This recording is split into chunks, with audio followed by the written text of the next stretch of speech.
What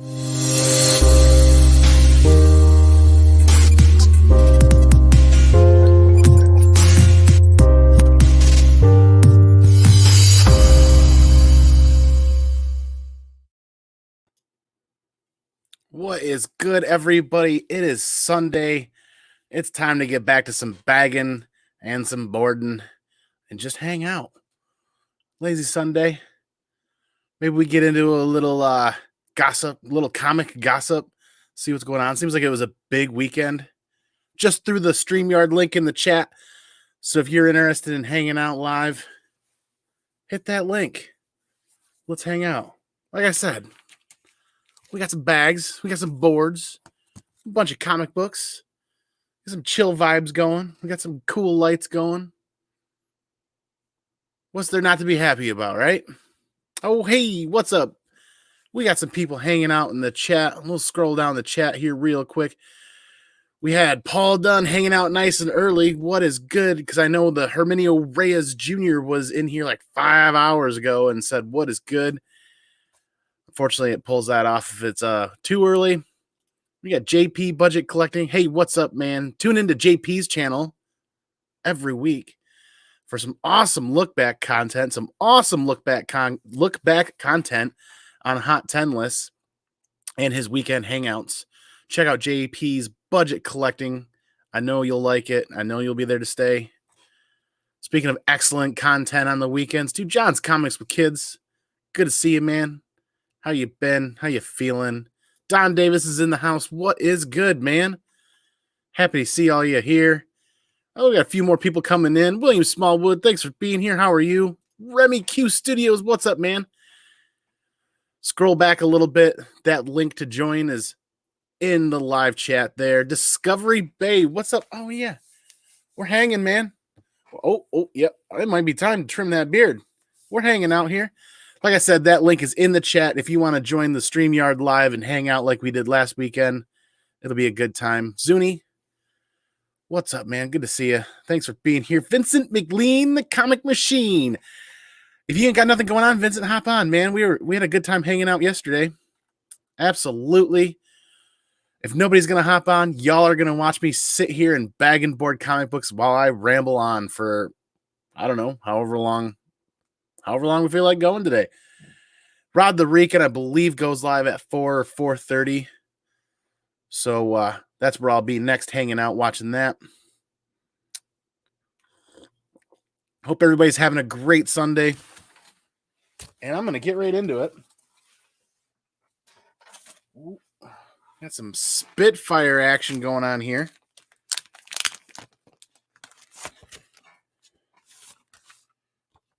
I wonder how interesting or how well these are holding up as far as reading.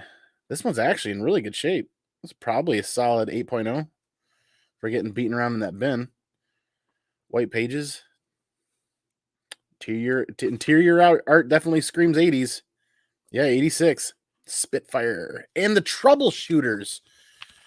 Oh, that's a good team up, huh? The Troubleshooters, huh? Oh, yeah. Comic book therapy. What is good? Daymares, heya. How are you? For everybody just showing up right now, there's that link again for StreamYard if you want to hang out.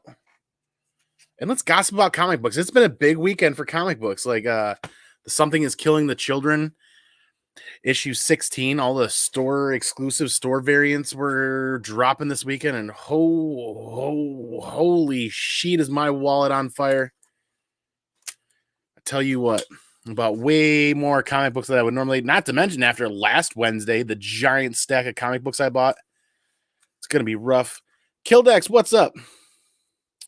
I'd have, the clear boards. Interesting. Very interesting. I've never gotten into those clear boards. I might do it here soon, considering I've got some raw books on display now. That might be kind of neat to display some of the back covers. Oh boy. Castlevania, not after what I spent on exclusives for Somebody's Killing the Children. I'm going to keep an eye on that though, Vincent, and maybe in a month or two, see what else is out there. I love that cover. And it'd be a really good read. I don't know if there's a trade out for that, but that'd be a really good read. Something cathartic about bagging and boarding. As annoying as bagging and boarding is, there's something cathartic about it. You know what I mean? Something like 35 covers are killing my wallet. Absolutely. Yeah. That was, I stuck it to just 2 covers. For Something's Killing the Children, there's just 2 covers that I absolutely like. My gut feeling, my gut reaction was like, you're in love with those covers, get them. And there's reasons why you think they're a good grab. I mean, there are much more limited ones. There's like only 300 copies of the Black Cape, I think. And the Black Cape cover, I didn't really fall in love with. The name pronunciation escapes me every time. Jin Hung Lee, I think it is cover. That one with the virgin foil. Yeah, I bought a couple sets of those. Hopefully I get both sets, because that'd be definitely a set to go off to CGC and another set to hold on to, maybe pass off to a friend, maybe A-OK to somebody. I don't know. I digress. But that virgin variant foil, I should have preloaded some pictures. If you guys haven't seen that, oh my God. You know, Daymares, I've given up paying attention to Frankie's because I haven't had any good luck with shipping and receiving Frankie's books. Just haven't. And there's a lot of, it seems to be there's always a lot of drama to wade through on that Facebook group. So I've stopped paying attention. And Frankie hasn't sent any books for the Bolo box in I don't know how long. And he's so far behind on shipping, it seems like. It's just, I don't know. It is what it is. I mean, it's really not that big of a deal, but not like I'm gonna go collect all of those covers. Yeah, Ji Hung Lee. That's how it's pronounced, Ji Hung Lee. Oh, dude, that cover. TM Nerdy Station. Welcome, man. Good to see you guys. And Kildex, if I didn't say hi, welcome, man. Comic Book Therapy, welcome. Y'all are welcome to click that StreamYard link and come hang out live on here if you would like to. By all means, last weekend was a lot of fun. No script, no requirements. No nothing, just comic book chit chat and, you know what I mean? Comic Gossip. It's actually kind of a cool show name, Comic Gossip. Just sitting and, like back in the day, sitting in the coffee shop, just gossiping to friends, and very cool. Never had a problem with Frankie's, and you don't mind waiting. It's like CGC. Yeah, but Frankie's like, it's big. Frankie's is big business now. They've expanded their shop. They've hired a bunch of people, and they never got caught up on their shipping even after hiring all the people and making the changes that they talked about making. They still haven't caught up on shipping. So it's like there's not really much incentive to go over there and wade through all of that and buy books from them anymore. It's business. It's, you know, I'm gonna go where I feel like I'm being treated like a customer that's you know, how do you put that in the vernacular? I'm gonna go where I feel like somebody's excited to have me as a customer, right? If I go somewhere and I just keep getting delays, and just lots of, I mean, there's apologies up and down all the time. I get it, but it's like Power Pack 25. This is actually in pretty good shape. I love the green on that cover. Herm, what up, man? Good to see you. Thanks for stopping by. Nick, Comic Culture Station. Thanks for being here. Good to see you. John says, knowing my luck, I'll probably be getting home from my errands just as you're logging off, but I'll join later. Sure, man. Hop on if you want. I'll drop that link again here in a little bit. Otherwise, I think if you guys can scroll back far enough, it should still be there. I'm not sure if it's there for anybody that just joined. Oh, hey, look at that. Newsstand edition. 1986, 1988, maybe. Moving and still talking about Somebody's Killing the Children covers. So that first one that I fell in love with that I got was the Ji Hung Lee. And it was sold out. But if you went right to Ji Hung Lee's website, still available. And I think Golden Apple reloaded it. And I think the foil is going to be fairly limited, maybe. You guys can correct me if I'm wrong, but Yeah, I'm not too worried when it comes to store exclusives like that, especially when you're that deep into the hottest title out right now that's ongoing. There's going to be a massive amount of print runs, right? So I'm just going for the covers that I fall in love with, and I'm not too worried about 300 print run, 1,000 print run, whatever. I mean, I'm not buying to get a short box full of these books and to sit on them. I'm speculating that I'm going to get them as cheap as possible to keep for my PC and to maybe AOK one or add them to a giveaway or something like that. That's how I use speculation. It's all about building the personal collection and maybe passing along great deals to friends.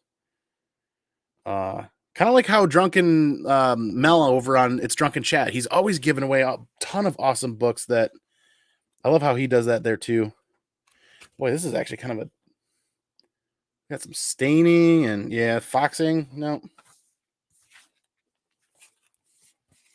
Clean looking cover though.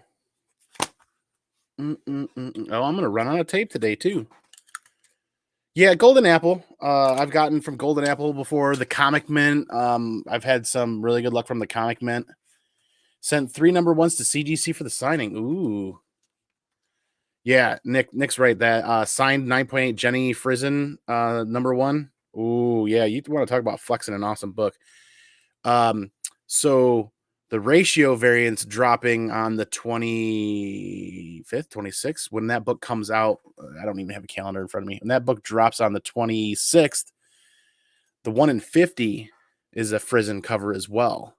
So that's going to be pretty freaking awesome. And you guys correct me if I'm wrong, but I'm hearing rumblings from friends that there's going to be a 1 per store variant for that number 16, Somebody's Killing the Children. So that's probably going to be the book to have. I haven't seen a cover. I haven't seen an announcement. I don't know any news. This is through the grapevine, through some friends. So, wholeheartedly, I could be entirely wrong, but a 1 per store variant for this cover, that could be the one to chase. If the cover's hot. If the cover is hot garbage, we'll see. But I mean, look at the 1 per store variant for Berserker. If that ended up being the one that went up in price, and the 1 in 1,000 kind of that leapt out of the gate high and then kind of held, and it might be, I think it may have trended down just a touch, not much, just a touch. Print run on a side. 8th print has to be one of the best looking. I tell you what, it is good looking. Good what? What did I just say? Good looking.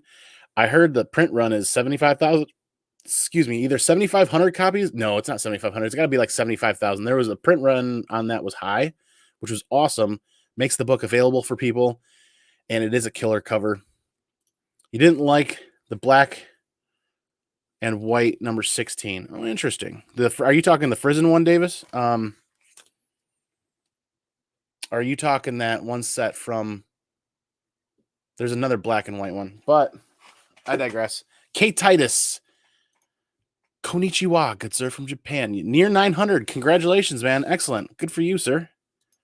Paul Dunn. Hey, hop on in a little bit. Sure, man. No rush. No hurries. This is a no pressure. Sundays are no pressure, no agenda, no schedule, no script, nothing. Hang out. Like, seriously, just hang out. No, I have not. Interesting. I'll have to look into that. Second Sight Publishing. Station, man. Station. The unlockable 1 per store is going to be the book to have. Okay, so yeah, Paul, I'm just catching up to the comments. So Paul and I are in agreement. So it is. So there is going to be a 1 per store variant. If Paul's correct, if you guys can back us up on that, that'd be interesting. I'm just hearing rumors, so I don't know if it's factual yet. The Frizen covers are always nicer in color. I agree with that. But it seems like the color splash variants of the Frizen end up being the most exclusive or lowest print run out of them. Like, look at what's that one where she's side swiping with the chainsaw? Is that number 6? You got the Frizen one, and then that color splash of just blood on that. That's like I think Ross Ritchie said that's the rarest out of the series. Yeah. BJ Kicks, what's up, man? How are you doing? Good to see you. Thanks for hanging out live with us, checking in on the show. I appreciate it, man. BJ Kick, you want to talk about one of the fastest growing channels to hit YouTube this year and some excellent content and amazing video quality. Check out BJ Kicks Subscribe to him. You're going to enjoy his unboxings and his hauls. It's a great time. He's also got a great membership club over there as well. Hey, Chamorro, good to see us. Talking about great video quality. Chamorro's got that on point, so check out Chamorro's channel. But I'm going to keep going on with some Baggin and some Boardin in just a second.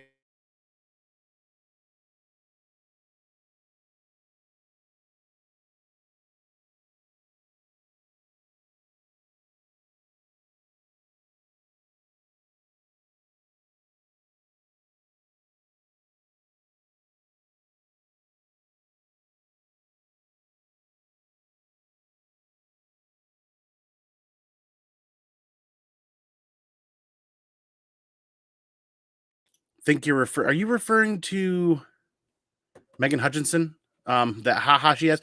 I have that dug around somewhere. I know, Don Davis, you made an offer to pick that up for me. I put it in a short box, and it's a short box. It's got to be organized, and I have no idea where it went. I don't know what I'm going to do with that. I might throw it on the live auction. If I can find it, I might throw it on Skeff's live auction coming up on the 14th. I might give you guys a little sneak peek on what's going down with that. But yes, Island Boy Station. Did I miss Island Boy? Where did I miss Island Boy? Or I don't know. Is that a nickname for somebody? Sorry about that. Manny, don't you have a video to do? Power pack number 28. They upped it to $1. This one's really clean.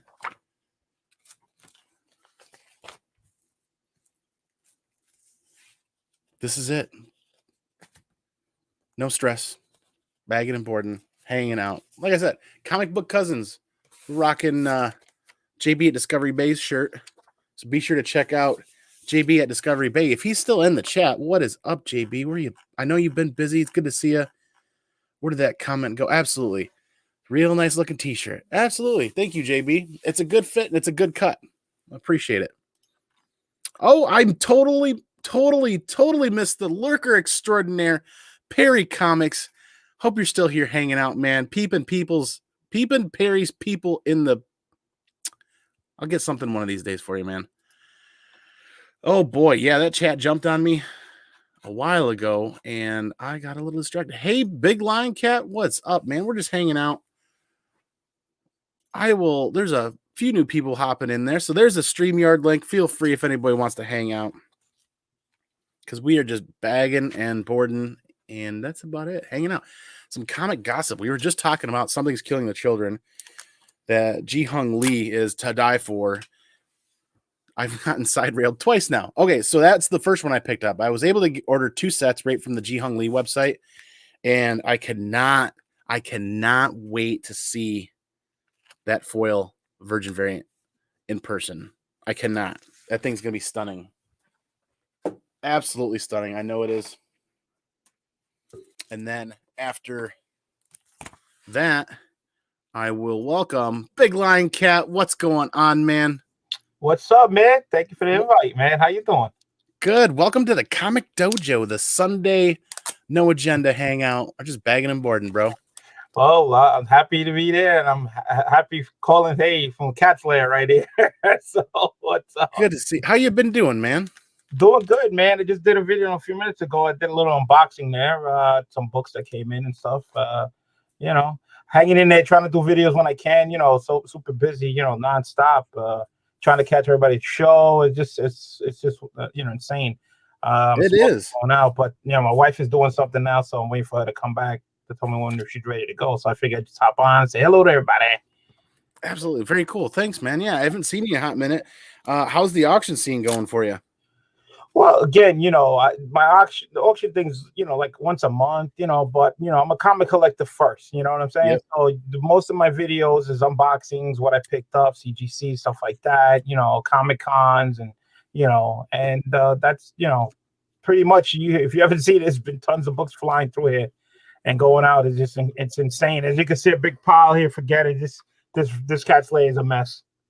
Yeah, that's definitely on my agenda to do after this no agenda is gonna clean up this place. I've got 3 more bins like this that I'm gonna sit and bag and board every Sunday and just hang out.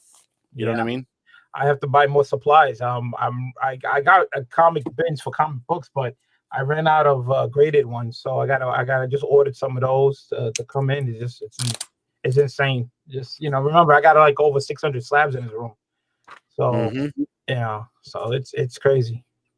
Yeah, this was a collection I picked up off of a coworker for about a quarter a book, maybe 50 cents a book. So this is gonna be perfect for the neighborhood kids when I get through all these and getting them all organized.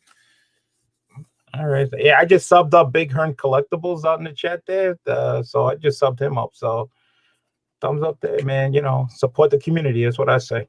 Yeah, that's really actually, I promised myself one of these days that I would get a notepad on the PC and I would have a bunch of channel links of people that are usually hanging out on the weekends and that I could just copy and paste really quick. Because in the moment when you're sitting here chatting, it's kind of hard to pull everything up and pull up 20 windows and grab everybody's channel links. There are a handful of moderators in at the moment if anybody's got links available. But generally Sundays people are usually busy, so it's like it's just a no agenda hangout, Yeah, it is. Like I said, you never know where I can go on. It's just when I got time. That's the key. Just throw my videos out there. But definitely this Saturday coming up, 8 o'clock Eastern time, man, right here doing my auction. Got a little good stuff. Yeah, I'll be posting my books on IG soon. What I'm bringing. So I think the big book I actually won off Thoro's auction was from Josh Graff. Actually, this is not going for auction. This is for my PC, but I won this. Dang. 9.8, baby. Very nice. Oh, love this book. Love this book. I do have this book in a 9.2. So the 9.2 will be going up in the auction. Very cool. My 9.2, but this is going on my PC. Yeah. Very cool. That's awesome. I did my first ever claim sale a few weeks ago on the Comic Court. So I don't sell books. I have never been a book mover or seller, but because of these collections kind of falling into my lap for, a quarter a book, 50 cents a book, I need to make a lot of room. And there's a lot of books that don't fit into my PC. So I'm like, I tried a claim sale with the Comic Court and that was a lot of fun. And then Skeff was like, dude, let's do a live auction on his channel. And that was the most, that 4.5 hours blew by it like light speed. Like we had so much fun doing that. Yeah, it is, like I said, when I first started, if you guys don't know me way back then, I did this by myself. I did auctions by myself and I did it for like 3 hours, 4 hours by myself. And then I got invited to people's auction. Next, I started learning, Googles and have everybody on. It was actually, that's how I met JB, and that's how JB and me got together. We were trying to link up, like having this conversation like we're having now, and then the day we finally did it, we felt like an accomplishment. We're like, we finally did it. We're like talking to each other and it was so exciting. So, it's been a lot of fun. And ever since then, I got away from doing just videos and just doing live videos. To me, it's more fun that way. And I've been meeting a lot of people. And that's where I was like, I had a massive schedule change and I'm back to having Saturdays and Sundays off occasionally. Like it's supposed to be my regular schedule, but sometimes I got to help out. I'm like, I need to just hang out and chit chat with people with no agenda and not try to make a video. Like I love my Monday mail calls, but they're 20-ish odd minutes. I try to keep them short and digestible, even for me. And same with Wednesdays. Wednesday's new comic book day. I try to keep that short-ish and digestible. And I'm like, well, I just want to go live and hang out and talk. And I'm like, I've got all this bagging and boarding to do. I really don't feel like watching TV and bagging and boarding. So I'm like, let's just go live and see if anybody wants to hang out. Yeah, it passes the time of day, and like I said, I just did an unboxing and it's about 25 minutes, show a little video, this and everything, but it's always fun. And anytime somebody's go live and they invite me, I like to jump on and say hello and hang out. And, we're talking about comic books, man. What more exciting things that we talk about? We get excited, like what you got, what you bought, and, it's like nonstop. I believe, didn't we meet in Baltimore? Yeah. We met first on YouTube. Yes. And then we were hanging out for a hot minute in Baltimore while everybody was making rounds. Me, you, and Bear Island, we were out hanging over by where BKV had his Saga signing and meet and greet set up over in that corner for a bit. Yeah, I met a lot of people. He was happy to actually meet somebody who's just as tall as him, so he didn't have to look down, so we could look eye to eye. So that was hilarious. So we met JB, first time there, also live, and the great legend, and everybody. Seawood was there. It was insane. Oh my God, so many people. It was great. See, this is what I just love doing, man. John with kids were there. We actually did a live broadcast at Baltimore on the Comic Course channel. Yeah, that's right. During that show, so that was a lot of fun. Again, it's just going on. It's just amazing, man. When you're there, it's like just soaking everything in. Just the con and the people, and everybody's having a good time. And what do you got? And what do you check this out? Go look over there, and it's just insane, man. So I just love it. John Kid says Baltimore was amazing. Yeah, that was, and it's hard to believe that was 2019. Yeah, you believe it? That was, I picked up my ASM 129 there. Did you? And that's when I picked up that 129. Ooh, and wow, that's such my blood pressure was shooting through the roof because I was like, this is I shouldn't be spending this much right now. I felt like I was overpaying for the book because honestly, I was paying like GPA, like top GPA prices for the book at the time. It's tripled. Yeah, that book's tripled. That book just hasn't stopped. It hasn't. Oh my God, I wish I had one. It was amazing. That was my first time at Baltimore Con. Great venue, a lot of room. You can't complain, man. It was actually pretty nice.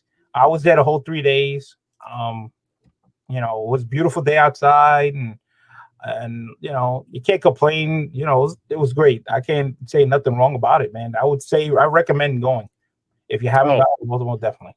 Yeah, and things, knock on wood, continue to progress like they are. C2E2 is going to be off the chain. Man, I don't think I can go to that one. We are going to get. I want to go. I'm eventually gonna go to C2E2. One day I will go. I'm gonna hit as many different cons as I can. I would love to see different venues, how it's set up and what books they got, because every state, different cons, they bring different books. You never know what you're gonna find. You have to go out there and hunt. You have to go out there and dive in the boxes, man. I'm actually scheduling to go to MegaCon for the first time, so I'm going to Orlando.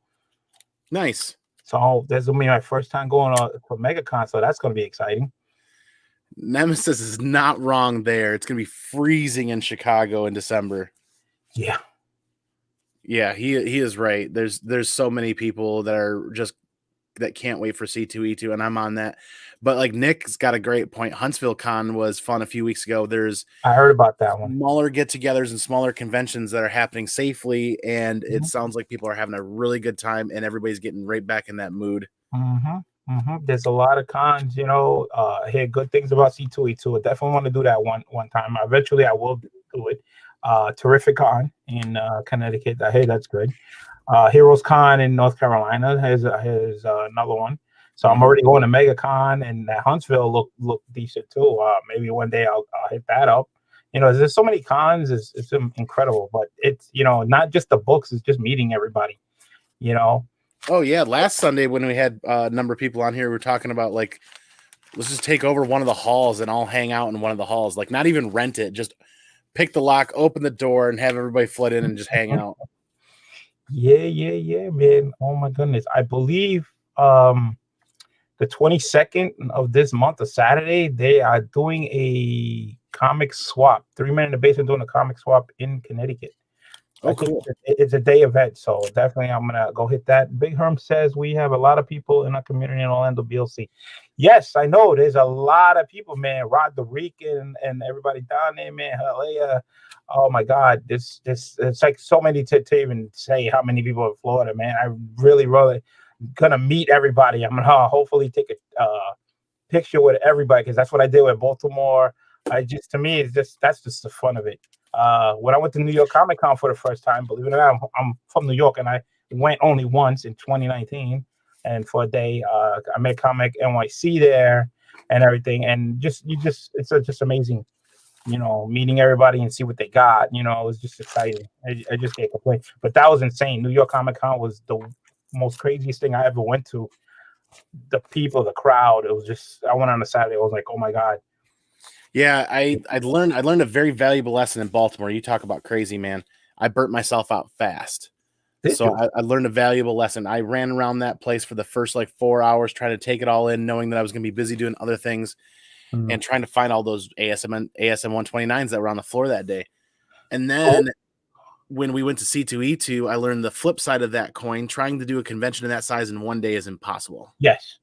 New York Comic Con was the biggest thing I ever seen in my life. It was amazing, but I went there the same way like I did with Baltimore. My first goal anytime I go to a con is to get my signings out of the way and send them in the grade. That's my first thing. Get that out of the way.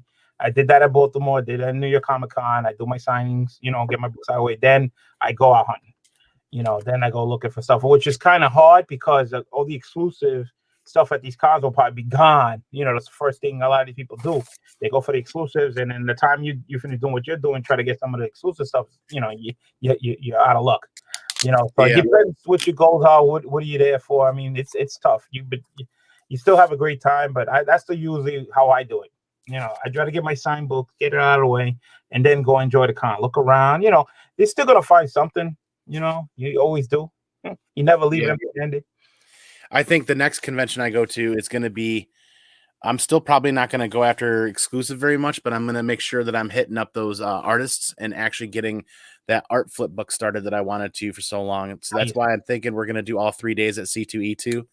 So I can go that opening morning and get right down to business with getting a couple of requests in, because, some of those take a half day and all day or a whole weekend, depending on what you want to do and what's going on with there. I want to get into a little bit more of an original art collecting from that standpoint, visiting those vendors at the actual conventions. To me, the hardest artist to meet or get an autograph or get anything from is Delato. Delato? Yeah, you don't see him. He doesn't. I don't think he comes to the States. I think you have to get your books or anything from him. You got to go overseas. I don't think he even comes here. Not one time have I even heard of him over here in the States. Well, it's like Fiona Staples now too, as far as signatures go. She doesn't do conventions, and she's over. Somebody correct me if I'm wrong. She's either in Canada or she's over in Europe. She doesn't come across into the United States much. That's why those Saga double signed Saga issue #1 graded ones. That's why they're commanding a pretty decent price now, is because of that.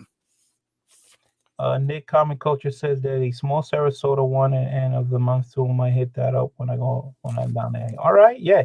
Very cool. The smaller version ones are really awesome because sometimes you get some deals there. You gotta hit as many small little shop flea markets anywhere. You'll be surprised what books that you might find there. You might find a gold piece, man. You never know. Yeah, Skeff just went to Skeff just went to a get together not far from him and bought a ton of books, and he got a bunch of cool B-roll video. He just posted that a couple of days ago. That was a good time. That's a comic book theory. C2E2 looks like a blast. Oh, Roman Curtis is live. Let's see a blast. Hopefully, I can't get this up. Border is opened again. Canada dropped the ball when buying vaccines. Canada. Okay. I feel like nice. This one. Yeah, I got my shots. I got both of my shots, so I'm good to go. I'm driving to Florida, so I ain't taking a plane.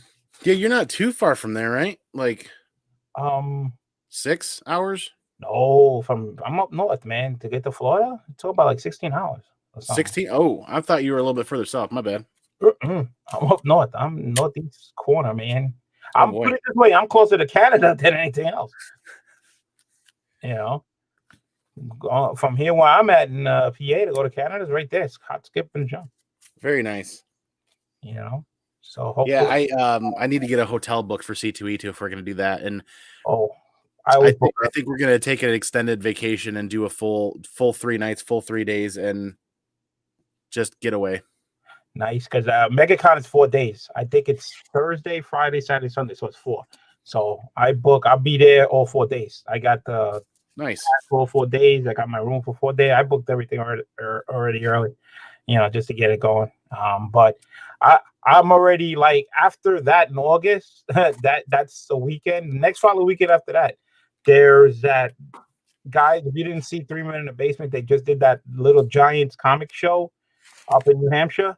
Well, the second part of that is coming up in August. They're gonna have a show again up there, and that's the next following weekend after I do MegaCon. So I'm planning to go to that one after that trip. So I'm gonna be busy in August, like crazy. Oh my goodness. I don't know if I'm gonna be able to do it. I gotta save some money. I gotta plan it out right. That's the nuts thing now, because most of the major conventions are being pushed to the last quarter of the year.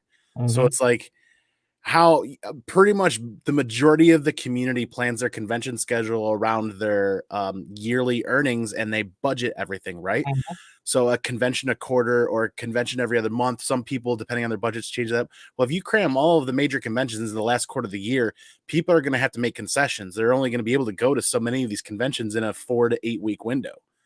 Yeah, because Terrificon's actually also in August, but it's like the week before MegaCon. So it's like you got that con, a couple of weeks, you got that con, and then you got the Little Giant Con, like all in all. Everything's just insane. I see Big Herm says he's what it says. I'm in New York also. It's 20 hours from Florida. All right. I'm actually from New York, so I drove to Florida and I did it way quicker than that. Yeah, I think from where I'm at, trip to I can get to Tampa in like 20 hours. Yeah, I did New York, Florida about 13, 14 hours. Left like in the afternoon, New York, drove all night long. And the time we got to like, was it Tampa or Fort Lauderdale or whatever? I don't know. Once we got into Florida, it was like the sun was coming up. So TM Nerdy says not as close to Canada as I am. Where are you at, TM? Perry says I can get to Tampa like in 25 minutes. Oh, Uncle Perry, what's up, man? Sorry, I missed you when you were first in. The lurk is here. Damn you, Speed Demon BLC. Yeah, listen, you drive overnight, man. That's how you do it, man. You leave New York like somewhere in the afternoon, early afternoon, and drive all night long. And then the time you get in Florida, the day is up, man. Ain't no traffic. The last time I did that, I was trying to get back from Florida, and I'm like, nope, skip the hotel. We're almost there. Drive straight through. I got so tired, I ended up taking a wrong turn and got lost at like 2 o'clock in the morning. Wow. And took us through for another like hour detour. And then at that point, I was like, stopped at a rest stop. I'm like, all right, you know what, hon, you're taking over because I screwed up big time. You definitely need two people. Last time I did it, I started the trip off. My brother took over like at midway point, and then I finished it off. So yeah, you need at least two people. That's a long drive because all you see is trees. Yeah. Ain't nothing else to see but trees. Yeah. Krakoa, Canada for TM. Yes. I can't wait. I know everybody's getting really excited. I really need to get a hotel booked for C2E2. I'll be a really happy individual if I can accomplish, or we can accomplish, because we go together. Detroit Motor City Comic Con, which I think is in the fall, and then C2E2 in December. If I can make it to both of those, I'll be definitely a happy camper for the year. All right, I gotta check that out. Let me see. Big Herm says I'll drive to Florida to Miami in 20 hours by myself. All right, Big Herm. And what part of New York you from, Big Herm? What part of New York? Because I'm originally from New York too. I was in Queens. I still work in New York though. So Perry says stations. There's a lot of people down there in Florida. Oh yeah, it'd be insane. Florida's a killer scene. There's so many good friends from the community down there, and there's just so many warm, sunny days. Tim says Prince Edward Island, Canada, but Comic King like call it Krakoa. Kenneth Bird, what's up, man? Good to see you. Yeah, I'm driving to Sarasota from Nashville in a couple of weeks. Take me about 11 hours. All right. From Nashville? Wow. I'm planning to hit Planet Con in Kansas City and then C2E2. All right, Daymare. That's what I'm talking about. Nice. Hit those cons, man. Drive safe, offline. That's cool. Like I said, I love the smaller cons, man. The smaller cons are cool, man. They're not as crowded. You get some cigs, there's a lot of books, you find some stuff there, man. Don't pass them up, man. Yeah, there's a couple floating around here in Michigan, smaller conventions. There's a couple good ones. Big Herm says Queens, but near Long Island. All right, Big Herm. I was from Woodside, so I know all about Queens. So if you're on the borderline, I know where you're at. I would definitely fly to New York Comic Con one of these years. That would be a bucket list thing. If I do MegaCon down in Orlando, I would definitely fly down there. In fact, it was spring of 2020 that a number of us in the community were talking about tickets, flights, hotels, and I was just on the verge of scheduling everything when news got pretty serious. And so I really am wholeheartedly looking forward to jumping back on that thought process of getting set back up for MegaCon, because there's a bunch of great hotels right down there and the conventions within walking distance, and it's just get a quick Uber from the airport. It's like a 10-minute drive. Yeah. 2020 was I already had called it before that blew up. I ever called it 2020 was my year of con. I checked my work schedule and I checked the cons. I was off like almost every single con. I was like, my list for that year was packed. Of course, this year's the opposite. I'm working most of the cons, man, and it drives me nuts. So I'm trying to hit whatever I can that I'm not working. So, see how that goes. But I just like you, just before it hit, I already had my hotel room for East Coast Comic Con in New Jersey. So I was set for that. I already booked my room. I bought my ticket. I was ready to go. And then bam, this thing came up. Forget about it. The show's not going. I was like, I had to cancel my room. I was like, nightmare. Yeah. Yep. Absolutely. So looking forward to C2E2. Absolutely. Looking for C2E2 this year. Come on, mama. All right. Perry says COVID ruined MegaCon. Yes, they ruined everybody's con. Everybody's con got destroyed. And what happened after that? Everybody went to YouTube. YouTube blew up. So many people coming here, and then everybody just started sending their books to get graded. So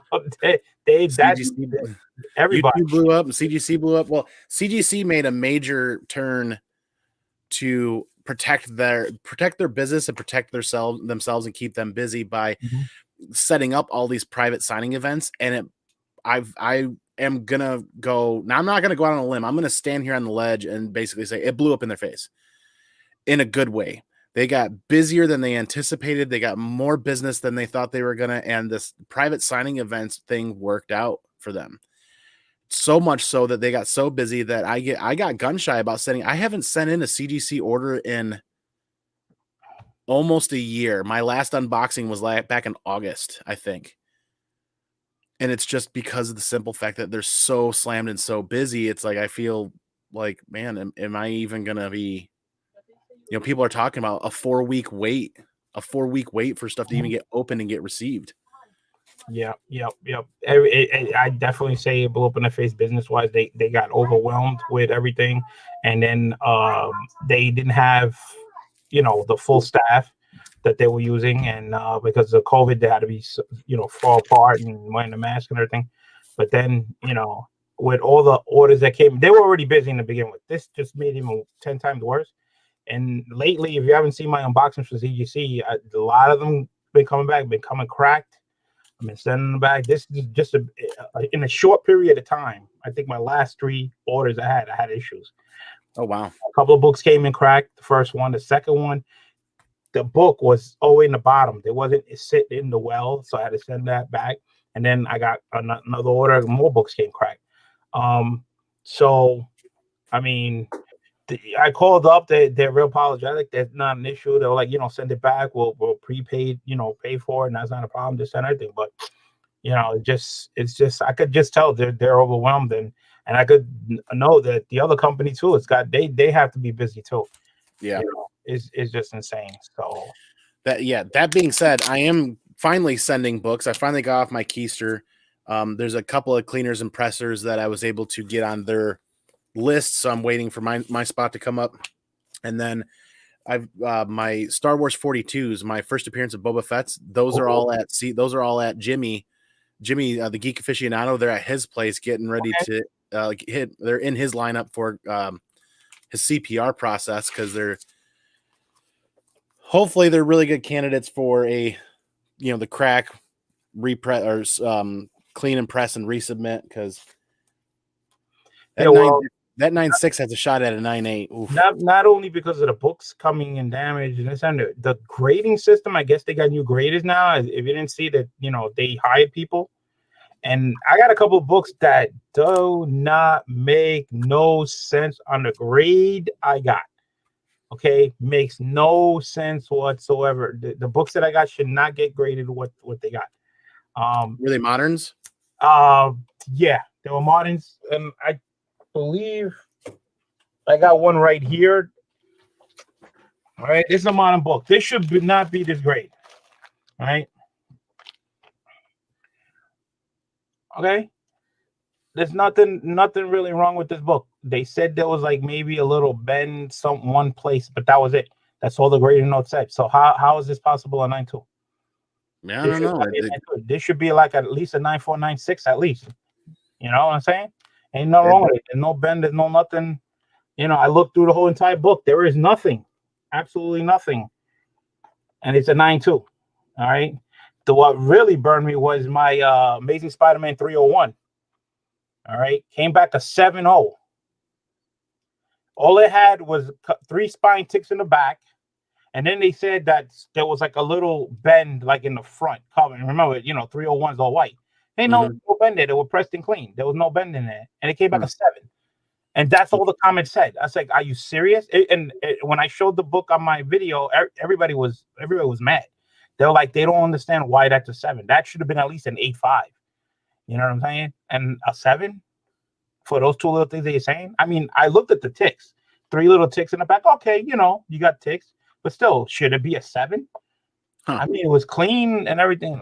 I think they're dropping the ball. And I had 2 books. They're both exact same book, same title. All right. I showed both books when they both came.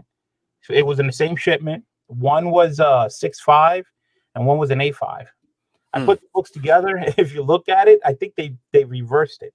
I think the 6.5 is the 8.5 and the 8.5 is the 6.5, because one looks a whole lot better than the other one, and the one that looks better has a lower grade, which makes no sense. I think they made a mistake.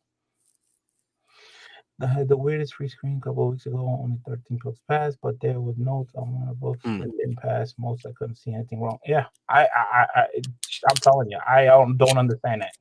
If your book comes back lower than a 9.8, there's got to be graded notes. You cannot get a 9.2 and not have graded notes. You can't. Well, they do say part of the agreement when you click the agreement box is that they don't guarantee graders notes for anything above a 9.0. That's part of the agreement, though. So that's the game we all play. It's in the fine printing. Yeah. Which I wish they would advertise it a little bit better. Oh, but that doesn't explain the 7.0 though. The 7.0 only shows 2 little things.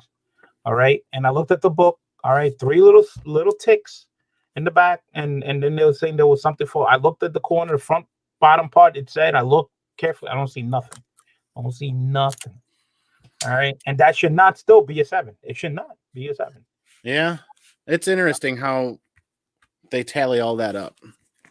John says, crack the 6.5, resubmit it, and then you'll get 2 8.5s. Well, that's what Jimmy does. Whenever he gets a grade back that he's like, no way, because Jimmy's been grading and cleaning and pressing for a long time. Yeah. And he'll challenge him and he'll resubmit it again, either on his own dime or he'll try to challenge him. And he's had some success stories, I think. Yeah. If anything, I would send this Marvel Tales back because there's a good chance this is wrong by the way it looks. But the other ones, I'm not gonna bother. I'm just gonna keep the 8.5, sell the 6.5, because eventually I'm probably gonna get a higher grade anyway than the 8.5, so I'm gonna get rid of it anyway. So I don't want to go bother with that, So I'll just find me another copy that's a 9, 9 or 9.2 eventually. I mean, it's affordable. It ain't gonna be a killer book or nothing like that. So yeah, I'm excited to get a couple of boxes back from them. Like I said, at the rate things are going right now, I'll get my Star Wars 42s back just before the Boba Fett show hits. Okay. So that'll be really cool to see how that plays out. And then I've got 2 spots lined up with Gary at Impressive Comic Book Services, and I've got more boxes that I want to send Jimmy's way. And that's all of all my Something's Killing the Children stuff. And that Saga India Comic Con is finally going to get clean press and graded. Wow. That's the last book I need graded for the whole round of number 1s for Saga. So it's going to be a really exciting year if that stuff makes it back before the end of the year. Yeah, to bypass this, this delay with the grading companies, you got to send in like an order, like like a casual, like a month, like a month order, another month order. So this way, it's like a rotation. The time you send one, you should be getting one. You send Yep. one, so this way That's it lined up. that's exactly what I did. The books I sent to Jimmy, I sent like 6 weeks ago. So that'll be the first stuff to hit CGC. Then my first spot with Gary at Impressive Comics Services is coming up in 4 weeks. And then my second spot with him is 4 weeks later. And Mhm. it's hopefully it'll land that Yeah. I've got a box hitting CGC grading about every month through the last half of this year. I sent in 3 orders. All right. Well, I actually sent 2 orders, and then like 2 days later or 3 days later, I put another small order together. So I sent 3 orders. I keep the tracking number. They got there April 5th, according to that. They would deliver. They're still not receiving yet. What's up, Rod, man? There's the Rod man right there. They still didn't receive the book until they put in receiving. The days don't count. So it's already been almost a month that those 3 orders are sitting there, and they haven't been taken away yet. Yeah, and I know, killing me. Like some people have paid for fast tracking. Yeah, and if you don't mark FT on the box when you send it, it's going to sit there, and you're not going to get fast tracked because they don't know it's a fast track box. They also tell you if it's an in-house signing, please put the initials of the person that's getting signed on the outside so they can see it. That's they I had a books there for signing, and this person was supposed to sign it, and the person never showed up. I called up and said, listen, my books are still there. And, oh, I'm sorry, but the artist never showed up, but he is coming. He is coming. So I was like, all right, cool. Hey, that's the main goal. Is if he's coming, that's fine, at least. But again, you won't know because they don't tell you. You have to go and find out. So he finally came and signed it. Then the next problem was it was sitting there scheduled for grading. I'm like, hey, you told me the guy was coming, oh, he came. Oh, the books are signed. They don't know why you're just sitting there and signed for grading, but they're signed already. I'm like, can you send my books? Can you please send my books if they're signed already? Like they didn't understand. Like that's how backed up they are. They are messed up. And if you didn't even see the dorkeries send an order, and it took over 140 days before they found the order and sent it back. Oh wow! Like 140 days for the whole process, or 100? It took that long from the date. I guess it got there the date they got it back. It was over 100 and some days. First, they didn't know where it was. They couldn't find it, and then they finally found it and they sent it back to them. Dorkers did a video on it, and I'm like, wow, that is crazy. And the other thing that gets missed a lot too is when they quote their turn times, they're working weekdays, Monday through Friday, and some people tally the Saturdays and Sundays too, and some people kind of get that a little off as well. Yeah, you can't count the weekends. You have to work, and it does say working days. All right, it does say, I guess somewhere in the fine print, it says they only count working days. And then, of course, even though my book's been there since April 5th, it doesn't. All those days that pass do not count until they put it in receiving. Once in receiving, they start counting the working days from that day. So imagine it's already been waiting almost a month for just to get the receiving. So now who knows how long? It's gonna be like 3-4 months after that before I even see those things. Hey, I'm in that bandwagon of all good things come to those who wait. So as long as I plan properly, I mean, whether it's 60 days or 80 days, I mean, if I'm planning accordingly, I have no one to be upset at except for myself. But I do get that in years past, we were kind of spoiled compared to how things are now. And spoiled isn't even the right term. It's just they're growing at a rate that's faster than they can accommodate. And they need to find a path of quality assurance and growth and customer service that we're all three meet equally, and they grow successfully as a company. And they'll find it. There's going to be ebbs and flows. And I think we're in one of those periods where they're stretching themselves a little thin. Yeah, well, that's why the prices are going up right now. They said they're expanding. They're getting another building. It is what it is. I don't understand why, with all the business they had, they should have had the money already stocked up on the side to get that thing rolling before they hike the prices. And it might not even be a question of money. they're trying to grow and expand in an era where right now supply and demand is crazily affected, and just keeping supplies going at a constant rate so their business can stay open is a challenge.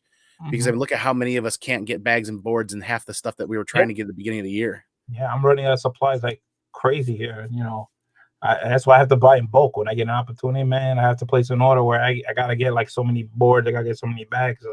I can't like order a little bit because I'll run out real fast.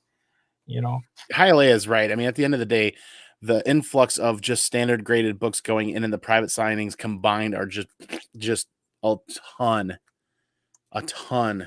Who was it? I was reading something before.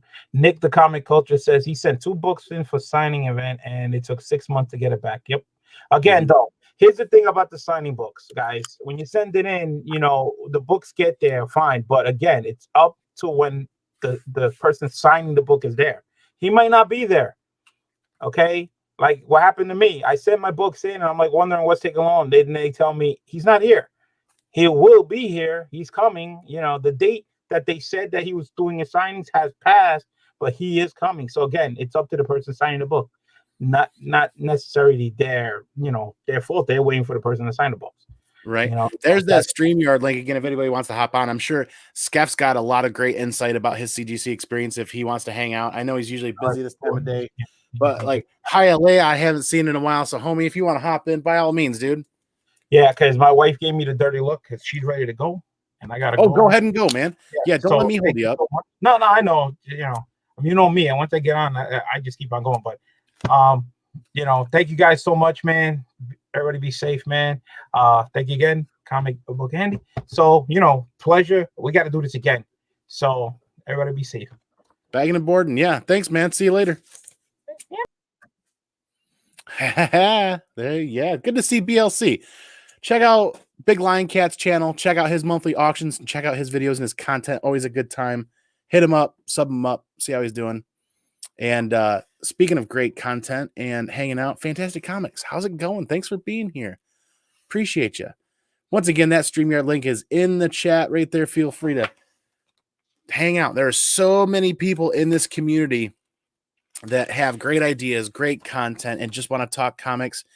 That's what we're here to do today. Hang out, bag and board. And as people filter in and filter out, if they want to hop in and go live, this is a good avenue to try going live. When you click that link, how's your setup? How's your lighting? How's your audio? Well, let's check them out, right?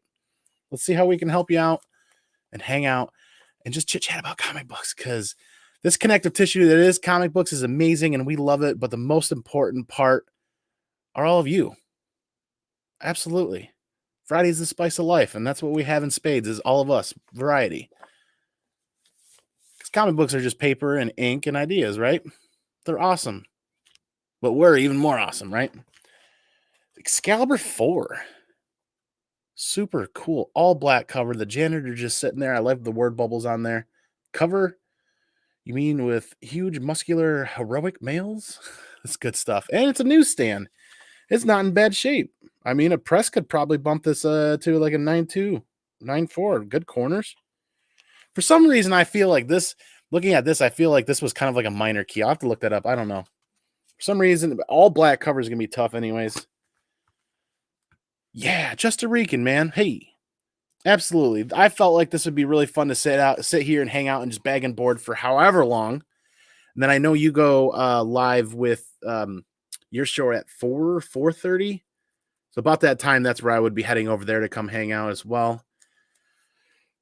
Because this is a whole no agenda, no script, no nothing. Bag and board and hang out, right? Like earlier, we were talking about Something's Killing the Children covers, and I still hadn't gotten to the second cover I picked up. The first cover was that Jun Young Lee. I kill his name every time. Jun Hung Lee. That cover of issue 16, the trade dress is dope, but even more amazing is that Virgin Foil variant. That Virgin Foil variant is going to be my favorite book out of those runs. And I didn't collect all the store exclusives. I just wanted that one and one other one. There's a cover out there that is still available on outofthevaultcomics.com, and it is from James Gallagher, I think, or Jim Gallagher, or James Gallagher. And it is super cool. In fact, you know what? We're going to take a little trip over here to the land of the goggles or the Googles. And I will share my screen with you guys here shortly because I think this cover is absolutely dope. So out of the vault, because I am in love with this cover. Yes, we are in the right spot. So I'm going to share my screen. You don't look like fools, do you? What? Almost home. All right, good stuff. You don't look like fool. I could wear a jester hat for an episode, and I could look like a court jester, court fool. But here we go. We're dipping into the share screen here. So out of the vault exclusive comment or out of the vault.com, this cover screams. This cover to me screams Netflix poster or show cover, or this is absolutely stunning. And at $15, I'm like, that's actually pretty affordable. And then if you threw in a virgin variant for 20, if there was one, they don't have one. I'm like, that's a pretty cool set. And they actually still have, let's see if they're still available here. They actually still have the Frizzen variant, the color splash, and they actually still have the 1 in 25. The 1 in 25 is good, but it's not quite my favorite. But that,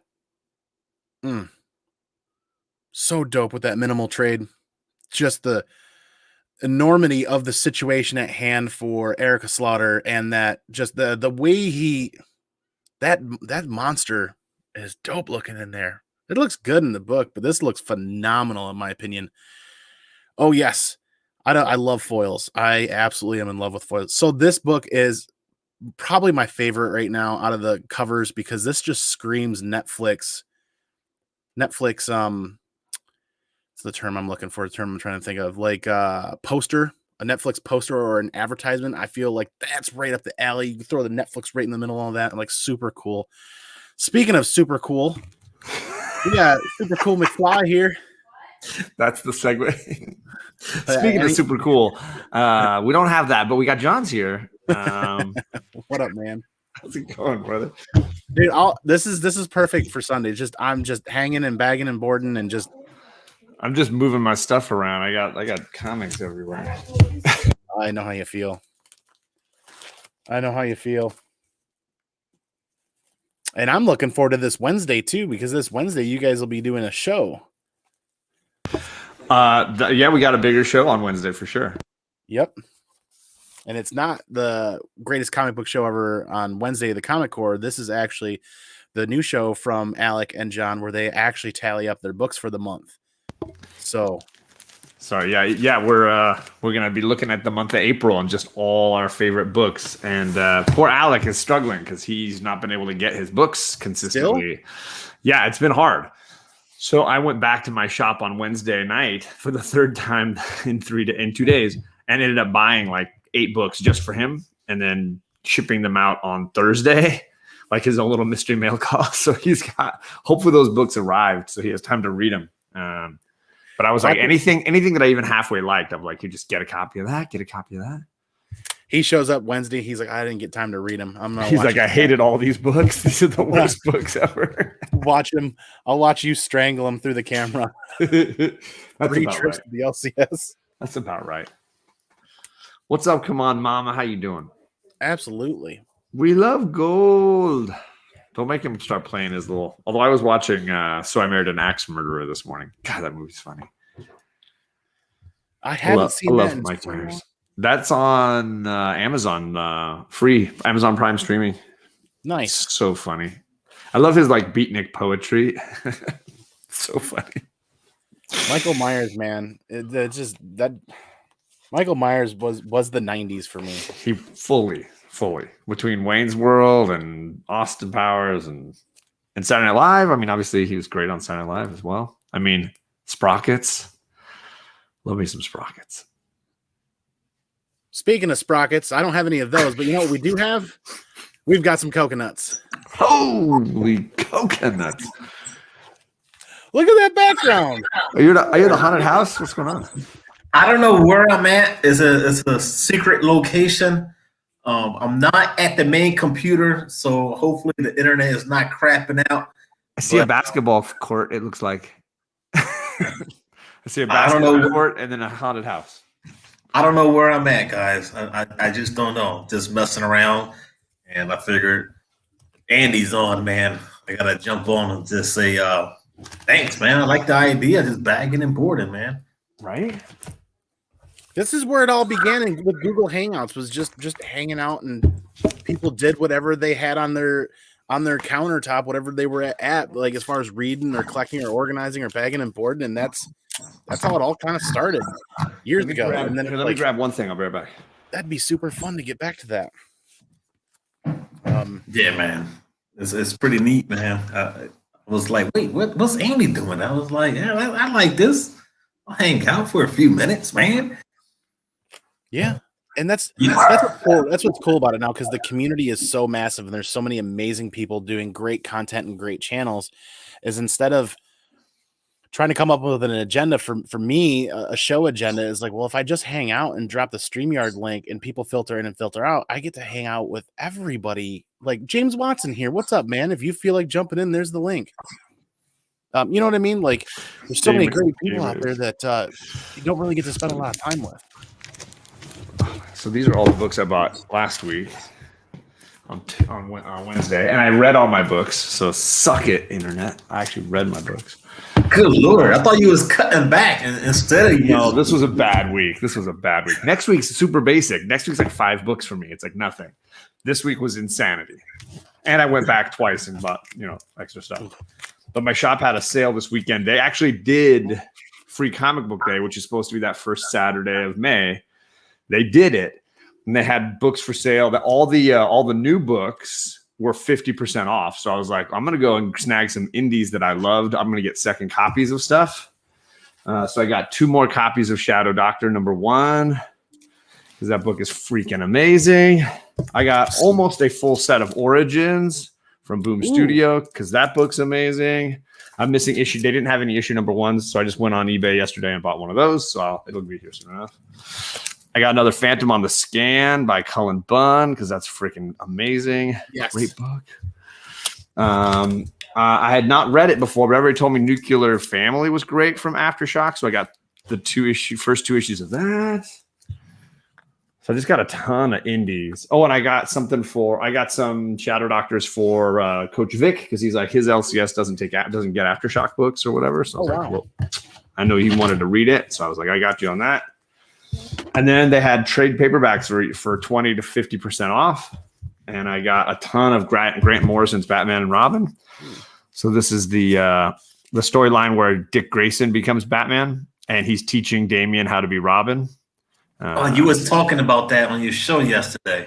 I know, and I went into my shop and I saw that they had 2 of those volumes for 25% off, and then they had the first appearance storyline of Damian for 50% off in a hardcover.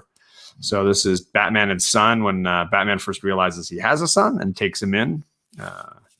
So I snagged I got a bunch of Grant Morrison Batman trades. Pretty much anything from Grant Morrison is definitely worth reading. His Batman run is way underappreciated. I know everybody's hot on Scott Snyder's run as being like the greatest modern whatever. And for me, it's like Frank Miller and Grant Morrison are like right there as my favorites. So I put them completely above Scott Snyder. Sorry, but that's, you mentioned Grant Morrison, John. You like his run recently on Green Lantern? I've read only 2. I read the first issue, and then I read. I think there was a standalone issue, like issue 9 or something like that. And those are the only ones I read. I didn't follow the whole thing. I feel like I've struggled to get back into Green Lantern since the Jeff Johns run. Like everything I've tried, I've been like, I don't know that I loved it. I'm trying this new run right now, but I might only give it a few issues. The only really great one since then for me was Far Sector. That's the only one that I've really loved. Yeah, I enjoyed Far Sector, but I had to cut back, man. Yeah, so I know it. I know how that goes. I'm trying to get way down on my pull list if I can. It's not going to happen, John. It's not going to happen. You gonna shame me right now? What's that all about? I like when Andy just throws his bags and forth. Just Well, it's power pack. You don't really need to take good care of those. Though those are the old ones. Those are all the old ones that I got to recycle. But like, this is some dope 80s goodness. Oh, nice. That's a cool cover. I love a lot of those Marvel limited series that they did in the like late 80s. There was a bunch of really fun ones that they made. Rod, did you see the cool sketch cover that I got? I did not. So, Mr. Miracle made this for me. Whoa! I'm just saying, you're a Transformer guy, and check this out. So, Mr. Miracle.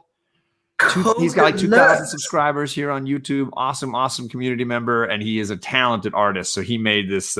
He made that. He made. I just posted him this afternoon. This Hulk Marvel Zombies thing. Which I mean, look at the cheek on the. Good Lord! And then he drew this on. I think it's a backing board, but it's a homage to Fantastic Four #1 with my head as the monster in the middle. Dude is so talented. It's amazing. Wow, man.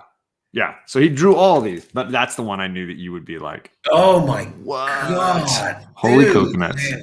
Holy coconuts for sure, man. Right? I'm going to have to re-challenge. Be like, come on, Lamer Frame, man. Oh, he's definitely worthy of Lamer Frame. But he'll get 1 minute to draw, not 2 minutes. He takes a ton of time on that stuff. He's amazing. Absolutely amazing. He might have, has he been on Layman Frame? I feel like maybe he was. No, he hasn't. Jay Hood has been on. Yeah. But yeah, man. Holy crap. That is, I'm jealous now. I could almost hear Optimus Prime's voice like when I looked at it. Because that's that voice, man. That voice actor. I don't remember the guy. I can never remember his name, but super talented voice actor. For sure, man. Andy, man, you're still going through that bin. Yeah. How many bags of boards you went through already? I'm on my second set, so maybe 150 total. So I started this bin last Sunday. And this is kind of my goal is I only bag and board these bins on a Sunday hangout there's no rush to process this. They're all quarter book, 50-cent books. There might be a couple of cool finds, but it's like, this is going to be kind of cool to just sit and bag and board and look at some cool 80s stuff, right? You know? Sweet. Like this was the collection I picked up from a coworker that had, a really high grade copy of West Coast Avengers 45. Was it the first colorless vision? Okay. Yeah. And it was a newsstand copy, and I was able to sell that on auction and get a like $35 for that. And I gave that to him, and I said, okay, that's probably the biggest book in this whole collection. I'm like, how much do you want for the rest of it? And we settled on about a quarter a book, I think. And this is great. It's gonna be great for the new neighbor kids for the yearly garage sale. Nice. Yeah. Free comic books for the neighborhood kids, basically. Do it. Awesome, man. It's awesome. Yo, man, but I gotta bounce out of here. I want to say one thing, man. Andy is so close to 1K, man. I just shared his channel on my community tab, guys. Man, do it too, man. Andy is a cool homie in the community. I remember hanging out with Andy long time ago. Man, we're coming up on we're about 2 or 3 months away from 2 years ago is when you had me on your channel. Wow. And you invited me to come onto your channel and to welcome me to the community. It's been almost 2 years. Wow. Holy crap, man.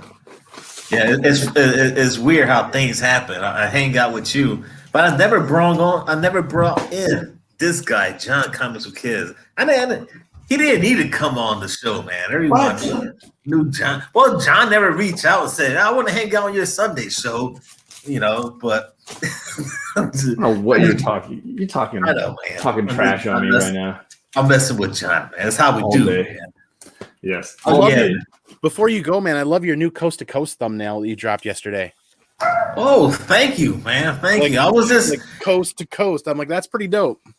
Well, the funny thing is, like, all right, so I got this green screen. I got this wooden kitchen chair. So I took all these pictures, right? I was like, ooh, boom, boom, boom. I was like, yeah, it's gonna come out nice. And next thing you know, I got the chair still popping up in the background. I was like, oh my God. I had to put the green screen over the chair. And then when I started to do the pictures, and I just went, that was like, I was so pissed off. I was so tired. I was just like, turning the camera cheese. And I'm like, I was just like, let's get this thing over with, man. Yeah. So thanks, man. I'm trying to do something different, some different thumbnails, but I'm still working on it, man. Just whatever Silver Age stuff my shop has. I prefer the polyethylene. They stretch a little bit, and I feel like that protects the corners better when I manhandle my books all the time. There you go. Speaking of getting manhandled, hey, look who just popped in. The great Harmonio Rings Station. What is What's going on, fellas? How you doing? Happy Sunday. Happy Sunday, man. What's going on, bro? Well, he's on here, man. That means I'm bouncing off. Herminio, I'll talk to you later on. Yo, Andy, thank you for hanging out, man. Thank you for letting me hang out on your channel, man. It's been a minute. Thanks, man. Appreciate you stopping in and saying hi.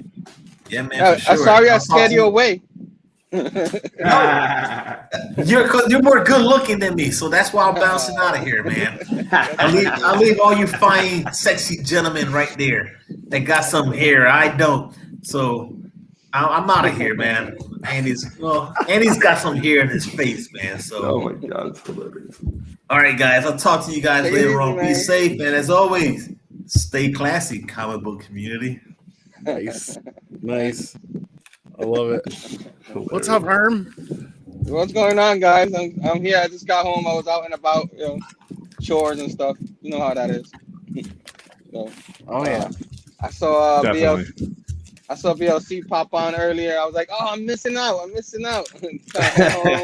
you know. Well, that's hilarious. Put my books He was like, away. he's like, I can hang out a little bit until my wife gets back, and then after about 20 minutes, you see him. You see him giving the signal, like telling her to hold on 1 minute, and then like 10 minutes later, he's like, okay, I really gotta go. Yeah, That was man. hilarious. I see John's like practicing Kamagors over there. Moving I got to get ready. It's tomorrow night, man. Tomorrow night. Yeah, The man. boy who had 7 is back. Oh, I can't wait, man. That's awesome. He's going against my boy TM Nerdy, huh? I know he is. Nerdy's like, oh, what you give me Matt for, man? That's not fair. You see him when he's back on tomorrow. You got to poke at him to show off his ASM 129. Yeah. You mean his wife's ASM 120? Yeah. Oh, yes, that's true. Yep. He doesn't own that book. The only reason he's able to get that book is because he told his wife it was for her. Wow. She's got great taste because that book She is does. on fire. That is a banger book. Absolutely. Yeah, I missed out on getting I think a 9.0 of that book, like for $700 a couple of years ago.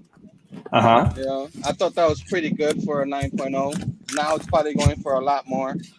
No That book, chance now. that book doesn't stop, man. It's definitely a keeper. Yeah. Again, I think in 2019, an 8.5 was flirting $1,400 to $1,600 roughly, and an 8.5 now is over $3,000, well over $3,000, I think. Yikes. Yeah, I missed out, man. Yeah, all those books, man. Ooh. If only you knew now what you knew then, right? All those books Yeah. you could have got like years ago for a lot cheaper. But that's I've been how it saying goes. that for years. Look at how many of the Marvel books coming out in the late 80s and early 90s that we were all buying and reading as younger fine individuals that we wish we would have bought way more copies of, Right? Yeah, I was buying all the wrong books back in the 90s. I was buying all the Image indie stuff that they were doing, like the first Tomb Raider stuff, the Witchblade. There's so many offshoots in Image and Top Cow in the early 90s that I was reading that are all like Absolutely. quarter books now. well, yeah. Well, they were saying the '90s books are never going to be worth anything for a long time, and look at them now. There's a some bunch good of them ones. that are, yeah. Yeah. This is true. This is true. Yeah. I mean, they print. You can print 1 million books, but if you don't care for and take good care of 1 million books, yeah, most of them. I mean, yeah, there's still a lot of them, but there's not a million left. Because of that, people have been throwing them away. Yeah, a ton of them probably been junked by now, but that still doesn't mean there's not a ton of them out there. Like X-Force 1, huge print run, right? Yeah. X-Force 2, second appearance of Deadpool, still a decent print run, but that is second appearance of Nobody Deadpool. cares about that book. It's hilarious how little people care about that book. But if you watch the trend with first appearances, when people start getting priced out of first appearances, they start going for second appearances. Yeah. I've given away 2 of that book by now. Yeah, why is Deadpool's second appearance still so dirt cheap? It blows my mind. You know what I mean? Like, I'm going to keep finding, if I can find high grade newsstands of that still, I'll still grab them. You should. Yeah. They're not worthless, that's for sure. They're worth less than the first appearance, but they're not worth less. Yeah, I remember finding 9.8 slabs of that on eBay, and they couldn't sell them for like $40. Yeah, the price of basically grading it. Yeah, absolutely. Yeah, I think you hold on to that because those little by little, when all these other books like you guys are talking about get priced out, those are the books they're gonna look for. They're gonna look for second, third, fourth appearances. You know? Absolutely. I gotta remember where I put all my that Berserker book. I don't know where I found them. Yeah, I've got 6 short boxes of books to process, all from Wednesdays over the last several months. And like whenever I get like the Bolo box or any other packages of raw books, I put them in there to process, rebag, and reboard and read. I am about 3 months behind. Yeah, that'll happen. Hey, if you guys haven't in the chat been watching Big Herm's show he's doing with Sam's Tangled Web, that's been one of my favorite new weekly shows. The 2 of them breaking down great books and discussing it, and 2 knowledgeable homies in the community. Awesome. So if you guys are missing out, somebody should drop the link for Big Herm. Ooh, yeah. Thank you very much. Appreciate that. I have a lot of fun with Sam. It's perfect for me too, because it's the same time I'm driving home, so I just throw you guys on while I'm driving, and if I get to a stoplight, I can leave a comment. Yeah, I think I showed. What's that? No, this week we're covering Punisher, and Bueller's gonna be our special guest. So. Oh, then the ratings will go way down. But other than that, it was a good show while it lasted. It was a good show. Yeah. So I'm a big Green Lantern fan, and this is Star Sapphire, the female Green Lantern, Carol Ferris. And I think this cover's hilarious, making Superman kiss her boot. And I think I showed this to Andy because I went online and I bought it, and then because nobody noticed the way they had advertised it, they didn't really tell you that it was a double cover. I was like, yes. Oh, dude. Nice. It's like an awesome book with an amazing cover, and then to have 2 of it, it's like hilarious. Oh, no way. It was my first cover. It's my first ever double cover, and I think the cover is so freaking hilarious. That's awesome. Will you get that graded, or are you going to leave it raw? I don't know right now. I'm just trying to get my last round. I got a whole set of like my most expensive books being pressed and cleaned right now. I'm just like, I'm sweating bullets about them. Like, so they're with my friend in outside Reno, and so he's got my first Guy Gardner. That book's going nuts right now. He's got my first John Stewart. That book's going nuts right now. He's got my Giant Size X-Men. That book's going nuts right now. He's got he's got my first Silver Age Two-Face. He's got, just a ton of just huge key books of mine. And he's pressing and cleaning them. So I want to get those back and then sent to CGC, my first ever non-modern tier submission, basically. I'll have 10 or 12 books. I hate to see the bill for that, because doesn't that? Yeah, I won't bring that up. Yeah, no, don't do that. Don't do that. So that's supposed to be my last like major CGC submission, and then I'm gonna close my membership for a little while, and just take a little breather. But that was I've been saving up to do that one, knowing that it would be this big thing. I'm a little pissed that they up their prices like right when I'm in the middle of it. Yeah, I got lucky. Thanks to Skeff's Comic Knowledge for this pro tip. But right before they changed their prices, my membership was going to auto renew this week anyways. So before they changed their prices, I went on and I force renewed it. So my elite membership carries the 10% discount on grading for another year yet. See, I've still got that through till October, I think. So I'm trying to get some things in before then, but get them pressed, get them clean, get them back, get them to CGC, wait on CGC. Like, it almost behooves CG Sleeve to go slower now. Like, they could just slow way down. You can't renew it now. That way it could extend it from October on. You can have another year of that, or you're not interested in that? It would be I don't know, John. It'd be 6 months one way or 6 months the other way. Yeah. Oh, okay. But for me, it was beneficial because I was going to auto renew like a week after they lifted their prices, anyways. Yeah. I'm just trying to get through this submission series. If I can get that, what is it called, value tier or whatever, submission sent in, then I'll be set. So my ploy to get Daymare's on live still isn't working because I had hoped to have him here on Sundays occasionally so I could figure out what to AOK him as a surprise one of these years. Because Daymare's has basically flooded this amazing community with some amazing AOKs, and he continues to hook everybody up. Daymare's is the man. How's it going, dude? Yeah, that top tier, I think I'll get there next year. Earlier, he said something like, "Well, John's here, so I'm on too many shows with him, so I can't join now." I think that's what he said. Nice. So, there you go. So in that way, I've saved the chat a little pain. Oh boy. Yeah. Did any of you guys get in on any exclusives this weekend, or were you guys fiscally responsible, unlike me? Exclusive, no exclusive for me. So nice.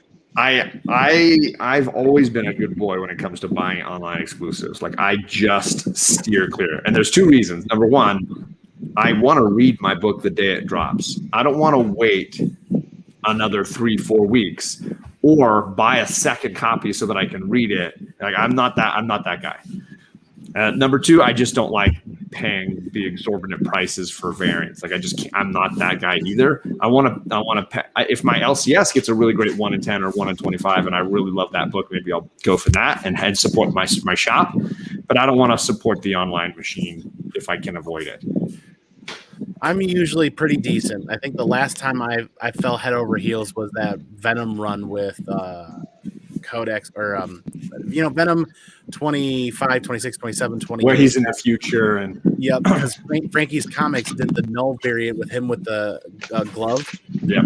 And I'm like, okay, I did that, and then I got some of the Peach Momoko stuff, and then I'm like, oh, wait a second. I spent all this money, and I don't even collect Venom, and I don't even collect. So I eased up on myself this weekend with a little bit of extra money because I do collect Something's Killing the Children, and they dropped all of those exclusive this weekend, and insane exclusives. Yeah. So there's gonna be a ton of that book out and floating around, which is good, and it's good for some people, bad for others. I guess it depends on your perspective. And I think you're the one that showed on Instagram that you have that once in future 1 in 25 gorgeous variant, because I almost bought that, which apparently Ross Ritchie in his Instagram, but Ross said that that's the lowest printed once in future issue. And for me, like, lowest print doesn't mean anything to me. Like, I kind of mentioned that earlier when you were talking about the Jenny Frizen Something Killing. Like, you can tell me that the Chainsaw black and white one is the lowest print run, but I'm like, it looks like crap because I want to see the color one looks so much better. Like the color one, which I have on the wall right behind me, is freaking amazing. Like, I don't want to see it without the green or without the yellow in her eyes and without that. Like, I think the black and white ones look crappy. And yeah, sure, they might be. I'm not going to hang that backwards like that. I'm going to drop it. They might be rarer and they might be harder to find and they might be worth more. But if I don't think the cover is attractive, like, I'm not going to blow the extra money on it. Yeah. So and that's what it came down to for a lot of books. But that Once in Future is amazing, and it looks like, I don't know, something out of a dark Disneyland. It's like, it looks like the background with the castle and the sword and the stone and the whole thing. It's a beautiful cover, and that's why I fell in love with that one, because of the sword and the stone aspect, and it's the 1 in 25 for number 14. It's not. I don't think it's Mora. I digress. But it's a beautiful piece, and I came super close. But what talks me down usually is saying, "Is this issue significant?" Because I don't want to buy it just for the cover, right? If I know that this issue is going to have like the origin of the sword or something, I need some excuse usually to go beyond just the regular covers. Yeah, it's not a key issue by any means. But so many people in the community were dropping off and falling off of Once and Future after issue 10, 11, and 12 that 13, 14, and 15 just weren't ordered much. Yeah, and then those variants become super expensive and rare. And the only reason why I stuck with that book is that for weeks, for every month that book came out, I told everybody I'm hemming and hawing. It's on the chopping block. I can't really decide. The back of my head was everybody else is falling off. You like the collectability and the artwork of this book, even if the story isn't 100% for you. So it's like I already have every cover of that book since issue 1, and I'm like, how far they really want to go? Well, they've basically finished that first major arc, so you're kind of set on that. Yeah. I was gonna pull out because my favorite cover was a Virgin cover they did like for issue 12, I think. Yeah. And this is a Fran cover, like that one. Oh yeah, I love that one. That cover is just nuts. And I was so happy that this was not a ratio variant. It was just cover B. Yep. I love when they do that over there at Boom Studios. I get tired of the like everything's got to be a ratio, and I was like, no. I still think that the best value Boom Studios like rare variant or whatever. No, I shouldn't say that. Sorry. The best value Boom Studios #1 Virgin cover is still that Something's Killing the Children Frizzen cover, which is like stupid cheap by comparison. So the cover A is hitting $1,200, in a 9.8. Cover B is at like $400 in a 9.8. It's bonkers. Yep. And that Frizzen cover has a foil variant from Sanctum Sanatorum Comics in Detroit. And that one that one's still what we would consider cheap comparatively to cover A. Absolutely. Cover A, that's one of the rare times. Cover A is like bonkers. Yeah, that foil variant from Sanctum Sanatorum Comics in Detroit is only like a 300 print run. Yikes. Speaking of low print runs, here's one individual we don't get to see enough of. It's the Paul Dunn. What's up, man? What's up? How you doing? Better now that you guys are here.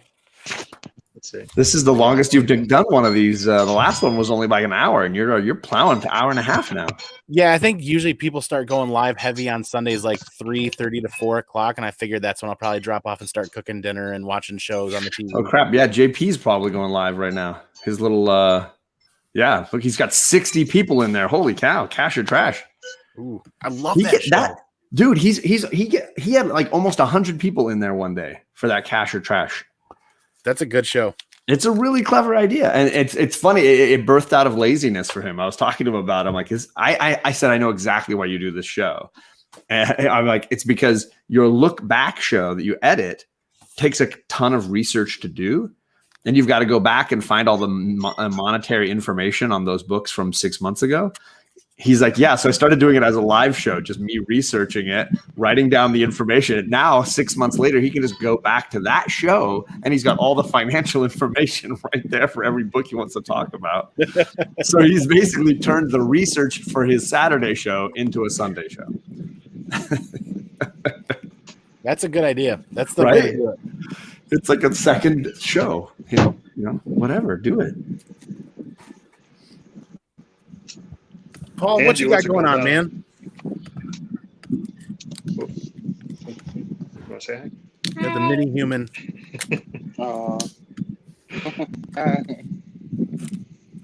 Yeah, OSAS is going to go live Tuesday, by the way.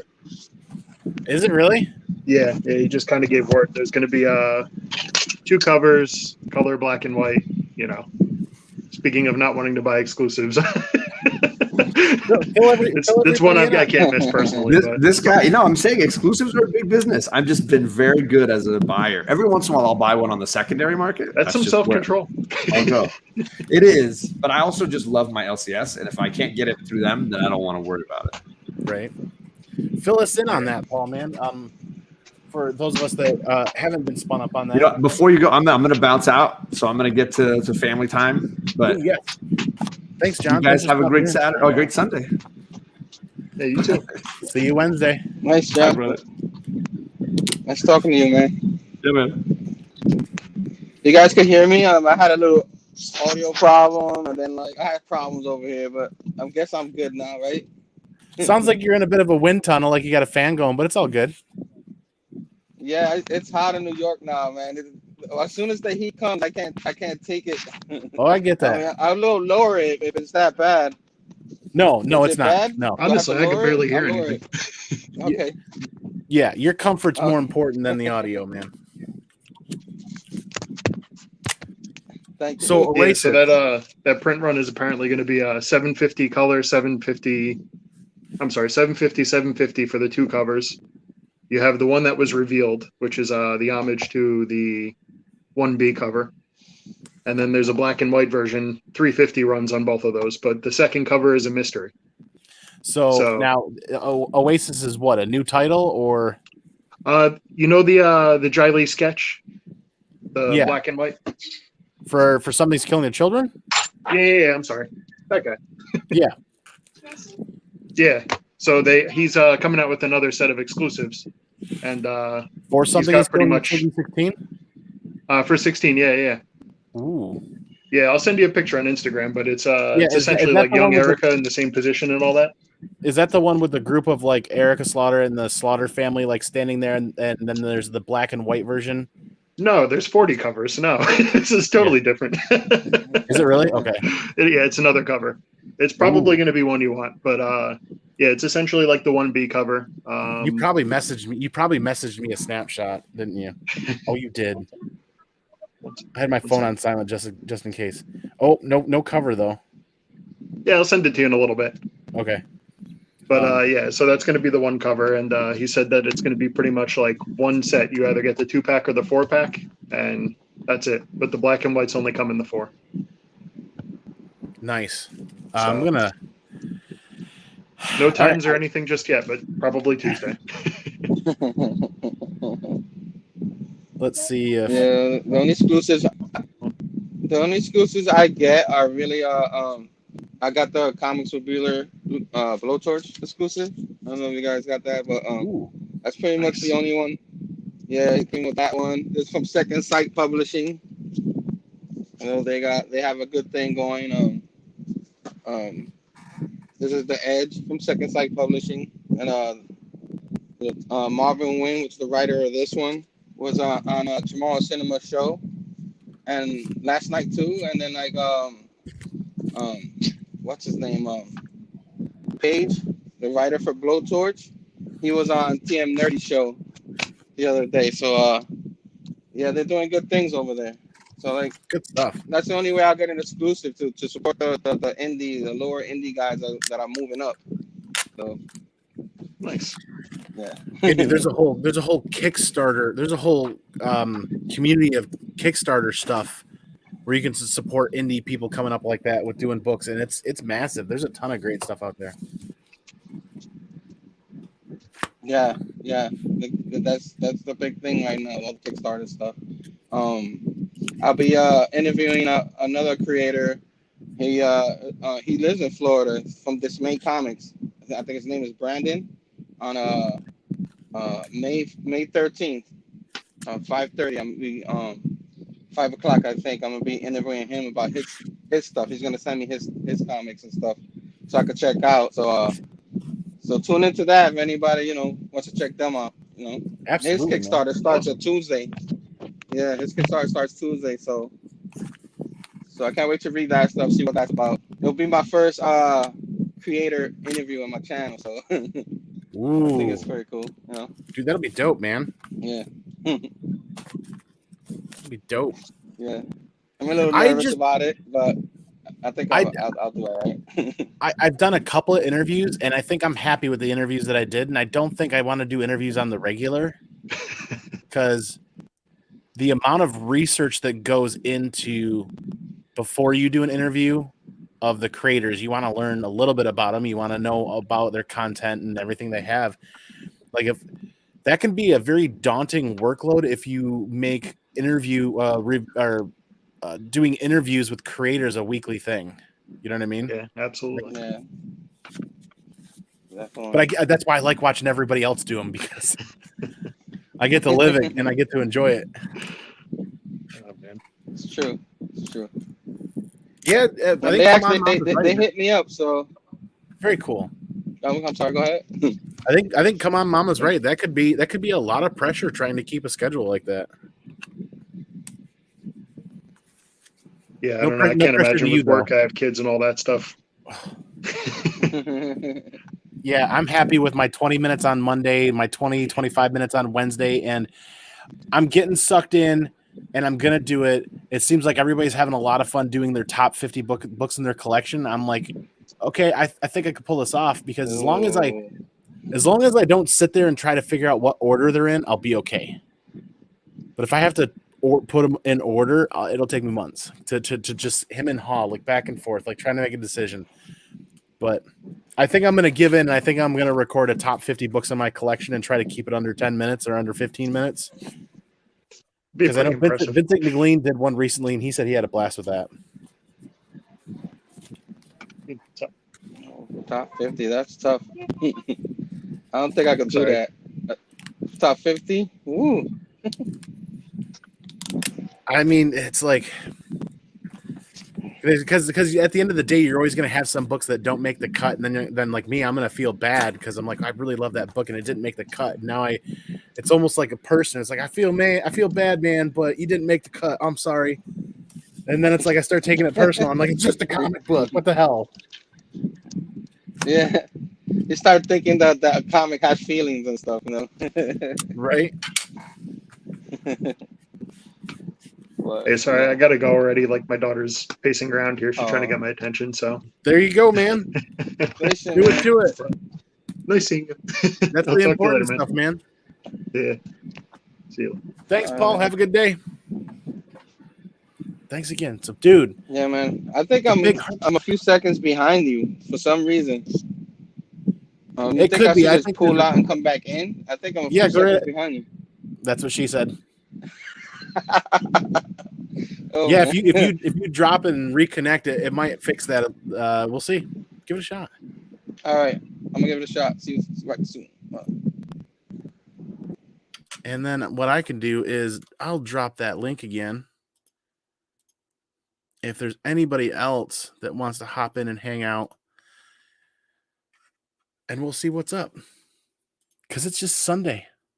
No agenda. Hanging out. 20 of you guys watching. Holy shit.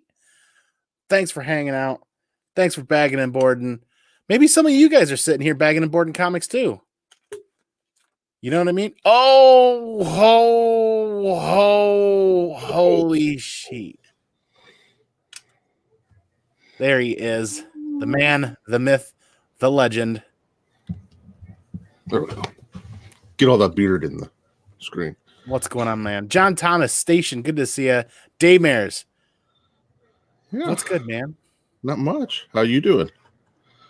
I'm actually kind of tired for a Sunday, but that's a good thing because I've been up and cleaning and organizing and doing a bunch of other stuff. Here he is. Let's see if that fixed it for him.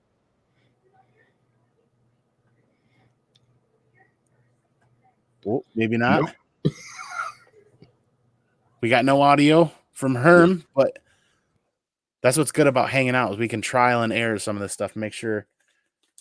You know what I mean? It probably took me a solid 6 months to figure out my audio and my lighting to get it to where I really wanted it to, and I still constantly tinker with it.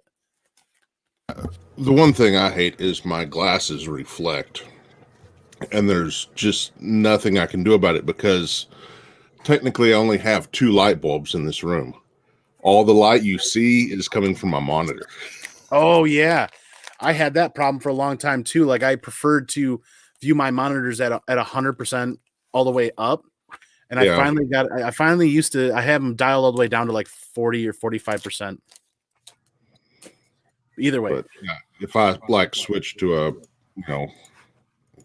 black screen. Big Will, what's good, man? Herm, I think your StreamYard connection, there's no audio, so we'll keep on working on that with you. Yeah. If you can hear us, then that might be a mic connection kind of thing. Oh, because you want to know what? I bet you, because he's still half connected here. So if I kick him, and then it's just me and you, But that might fix it. Maybe his mic was half connected to the other connection, but. so Dude, so how's your day going, man? not too bad. I was supposed to go to a wedding of my nephew here in about 4 hours, but my daughter came down sick. So, Ooh, that's no fun. no. Yeah, Be it's worth it. the season for those spring colds and Yeah. She seems to be running a little bit of a fever and coughing, so I hated to spread it to everybody. yeah. Especially since they're flying out of the country tomorrow. So Oh boy. I'd hate to them to register a temp and not be able to get on the plane or something. I know, right? Yeah, you missed Dave Mares. Sorry. And you missed Big Will. Big Will has arrived as well. Big Will, the link's right in the chat there if you want to hop on and hang out for a while. I figure I'll bag and board for another 20 minutes or so and then call it a day.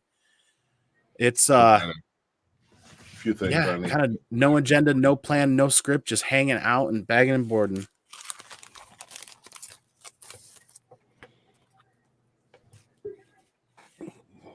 Oh, holy sheet. What it do, baby boo? What's going on? I have not had the honor of hanging out with you live in probably 2 years, man. Fucking just woke up, another crazy weekend. I say, let me turn on YouTube, see what's going on. I seen the link, let's hop on for a couple minutes, see how everybody doing. Mighty Mel V in the building. What's going on? What's going on, man? I am so excited now to be able to catch your Friday night shows. Once I'm still adjusting to my schedule to the point where I can get out of work at a decent enough time that I can catch you live at midnight and hang out till 5, 6 o'clock in the morning.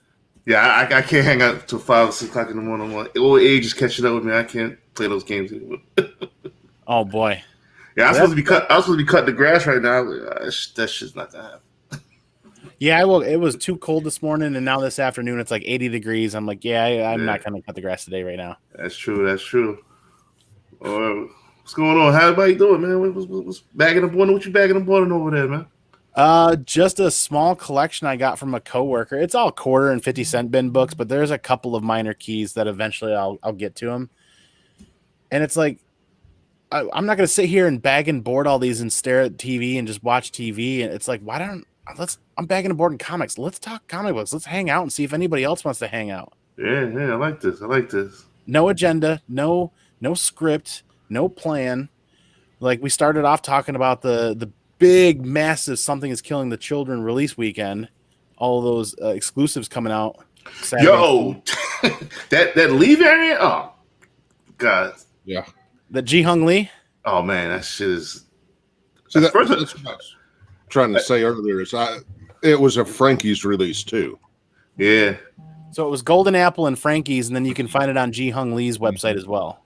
It's still in stock, which is surprising and scary at the same time. It's supposed to be, I think the foil is like 1,000. You have to order. Boom foils are a minimum of 2,000. So I don't even know. So what? The leaves? See, I bought it blind. I see this. Somebody gave me a link for the thing, and there was no art up yet. Oh, you can't go wrong with Lee. I mean, let me get two. And then when I see the image, at first I thought it was. I was drunk and shit. And I was like, oh, this is pictures from the set they recorded already. Like, wait a minute, that's art. I was like, damn. Oh yeah, it's dope. There's what 20. I had to get more bags. There's like 20 covers or something like that. Yeah, it's gonna be a lot. There's exclusives. There's a massive amount, and that Lee variant I got a couple of sets of because obviously a foils are my game. I love foils. But there is a James Gallagher or John Gallagher cover. John Gallagher fire. That one screams Netflix movie poster to me. It's only $15. Yeah. And there was one, I forgot what the retailer was. I think it was Big Time Collectibles or something like that. Yeah, I And missed she's that hol- one. She's holding oh, they sold out? Yeah, they sold out in Damn. like 5 minutes. That shit fire. That was fire, yo. Yeah, I missed it. It's a lot of good ones. I know Hive has one coming up next week. Yep. It's like Da Vinci. It's crazy. It's insane. But it's a lot of competition on this cover, and I'm spending. I don't even really like store variants like that, but yeah, if you good, I gotta give credit where credit's due. Some of the things is fine. I will be coming out of pocket for this. So. I stay away from them more often than not because of the fact that it gets expensive really fast. Because I'm still at the adage of I'm buying a couple of sets. I'm buying one to send off to CGC. I'm buying one to keep for myself, and occasionally, you know, sometimes it's like, oh, somebody's like, oh, I totally missed out on that. Well, boom, where's your address? Let me ship it to you. You know, something like that. So I usually buy a couple of sets. So that Lee variant, I hopped on and got a couple of sets, and hopefully all of those ship because, you know, I don't know, man. There's a lot of botting and computer side of things that are really messing with the retailers, where if they find multiple orders, they just start to cancel them. And I'm like, oh, hopefully I'm under the radar. I'm doing good with 2 sets. Cause That's what I'm saying. That's what surprised me that it's still in stock with the bots and the hype around the cover. I was like, wow, how many of these things are out there? well, it'll be a minor key book if it's Slaughter's origin story, right? Mm-hmm. Mm-hmm. That I think that the whole arc is going to be fire. You know what I mean? Yeah, I think they're going to come out guns ablaze, and I think it's going to be outstanding. And the Frizen 1 in 50 is probably going to be my favorite my favorite book that I'm going to get from the LCS. I like the way they got her haircut going with that. That Frizen 1 in 50 just fits with the Frizen variants from number 1. That reminds me, the FOC is on Monday, right? Yep, it is. FOC is tomorrow for that. Yeah, it's going to be a ton out there, but I want 2 of the 1 in 50, so I might just order 100 copies, throw them under the bed, and enjoy all of my variants. Had you done that with number 1, I mean, oh fuck! Yeah. It's funny because shout out to Superman and Bolo. They were telling me before the book came, said, "Mel, this is going to be fire. This is going to be hot." I was like, and then there was the whole FOC thing. I was like, don't show the image for FOC. I was one of those guys before, but it doesn't matter. It doesn't matter. Yeah. You know, and I read the book. I was like, oh, this is really good. And I kept reading. I did the Mel cast on it. I casted the series. You know, it's just I'm in love with the series. It's great. Paul, what was interesting, even Gary did his own exclusive of that. Sorry, Damers, go ahead. Yeah, I was going to say I didn't get an extra copy, but I did get one. Huh? I mean, even very Gary. There's so many people doing exclusives now. It's great because variety is the spice of life. Like, there's no bad options when you've got 100 options, right? You either take them or leave them, right? There's gonna be a lot of copies out there. Yeah, it'll be interesting. What I'm really interested in is I gauge a book by what's on the shelf of my LCS on Wednesday mornings, 2 minutes after the door opens up. Mm-hmm. If I walk in there and that shelf there's a gluttony of books on that shelf for an image number 1 or something else, I'm like, okay, I'll buy one to read and I'm going to leave that be, because those books, if they don't move and they're still there a day later, it's like they're heavily ordered at that point. The LCS I go to isn't like a big city LCS, but I can't even hesitate how many people have pull lists there, but it's not a little town bookshop either. What are you throwing? All of the old bags and boards from this collection. They're all trash. They're all yellow and nasty, and the plastic's brittle. But I mean, you got there's some great 80s goodness in this. Coyote meets Badger number 14 Marvel. I'm like, this is gonna be interesting to read that. I remember Badger. What's that issue of Coyote that was McFarlane's first art? Oh, I don't know. That's a good question. It's not number 14, I'll tell you that. No. But there's one to keep your eye out for because it's his first published artwork. Really? I forgot what issue it was. I sold that shit way too soon. I sold it for like $10. Oh man. I forgot 11. the number. 11. Wait till it's 5 years old and see if it holds up then. Yeah, that's a good rule, man. Issue 11. It goes for like $100. Really? Well, just because it's his first artwork. Yeah. That's all for 10. Silly me. And it'll really spike if they have a McFarlane signing. Yeah, that's what it went through the roof. Yeah. Unfortunately, there's no run. That's the only Coyote meets Badger book in this box. Yeah, whoever had this collection, it's like part organized into runs, and then it's part like just random books, and it's like, oh wow, okay. Like even the dates are random. Like somebody's probably been through this collection a couple of times before I found it or before my coworker brought it to me. So it's like there were no big keys in here at all, just some minor keys. The first Nebula's in here, but that's kind of a minor key, right? It should be bet more than what it's worth. Yeah. Second Sabretooth, I think I saw thumbing through this a couple weeks ago, but they're all like 8.5 to like 9.2s, 9.4s. None of them are perfect. Yeah, there you go. First Nebula. Nice. Got those sitting right behind them. Good Lord. Conveniently. Right? Hey, I'm on Comic Glories tomorrow night. Oh, that's right. Nice. So they're right here. I keep hearing about this Comic Glories. I just was on JP's page. He was promoting the Comic Glories. What is that? It is pretty awesome. Well, but it's contest. You come on, they'll give a category. You'll find a cover that represents that category.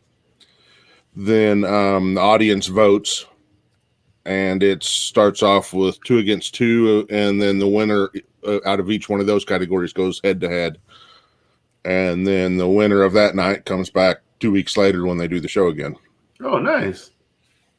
And then they put up any books like a challenge, like it's a contest, like I put this book up versus this book, and whoever wins that book.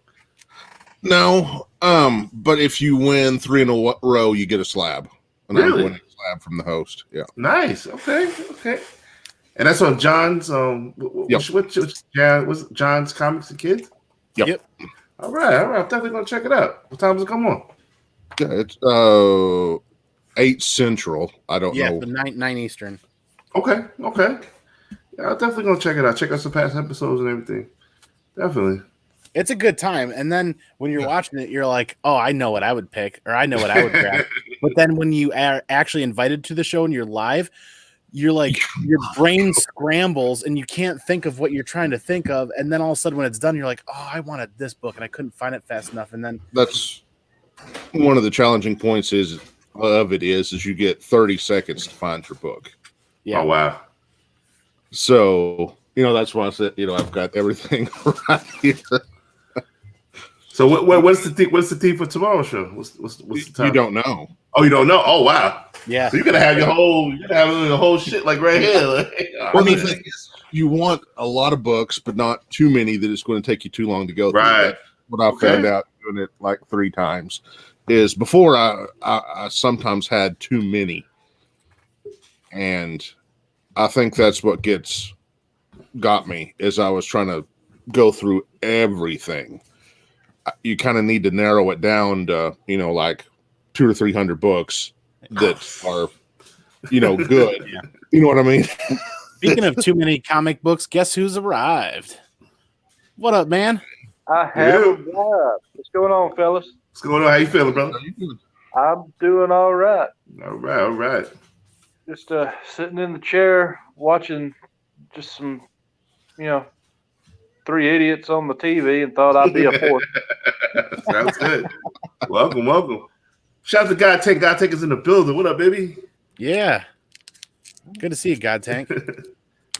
If you guys don't know, God Tank is one of the greatest artists that I've seen bless a fucking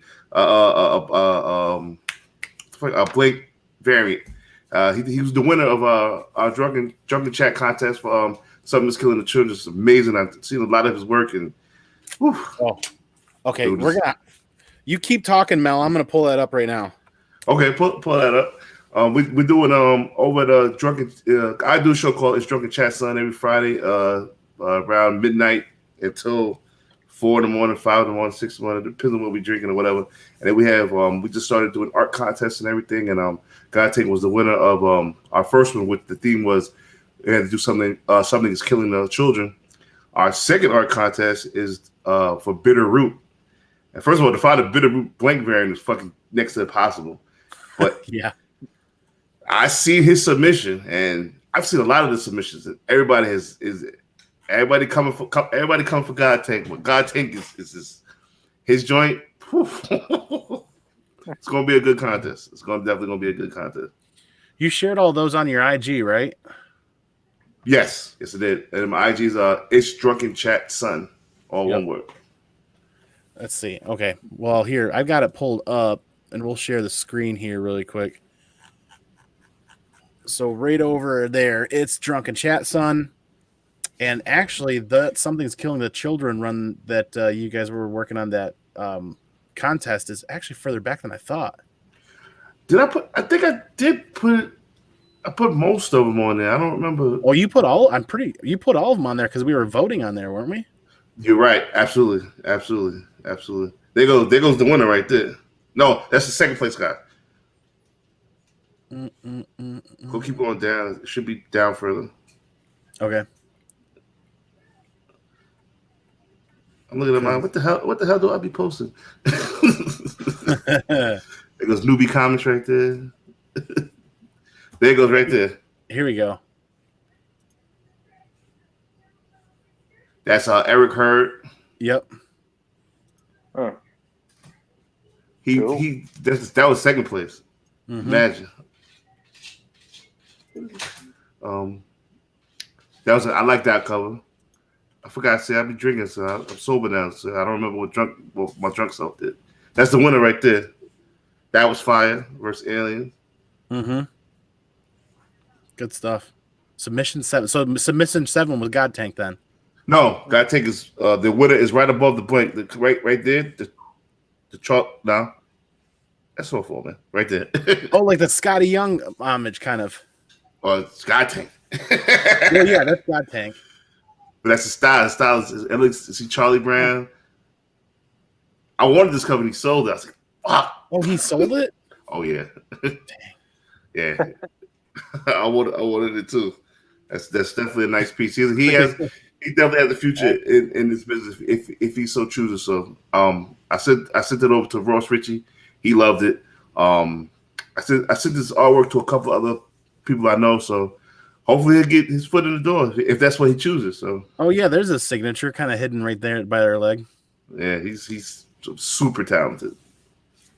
Very cool stuff. That's an awesome thing that you're doing with that. It really is. Well, yeah, because one of the things I want to do is I want to try to get people noticed. You know, I mean, it's one thing just to do a show and just to talk, and you have to have fan interaction, and to have this fan interaction, and hopefully using the avenues that I have can help out other people. You know, so let's say if one of the creators happens to love this guy's work and wants to work with him, like I would be happy for that. You know what I mean? Because we help get these people noticed. You know, and absolutely give back to the community, man.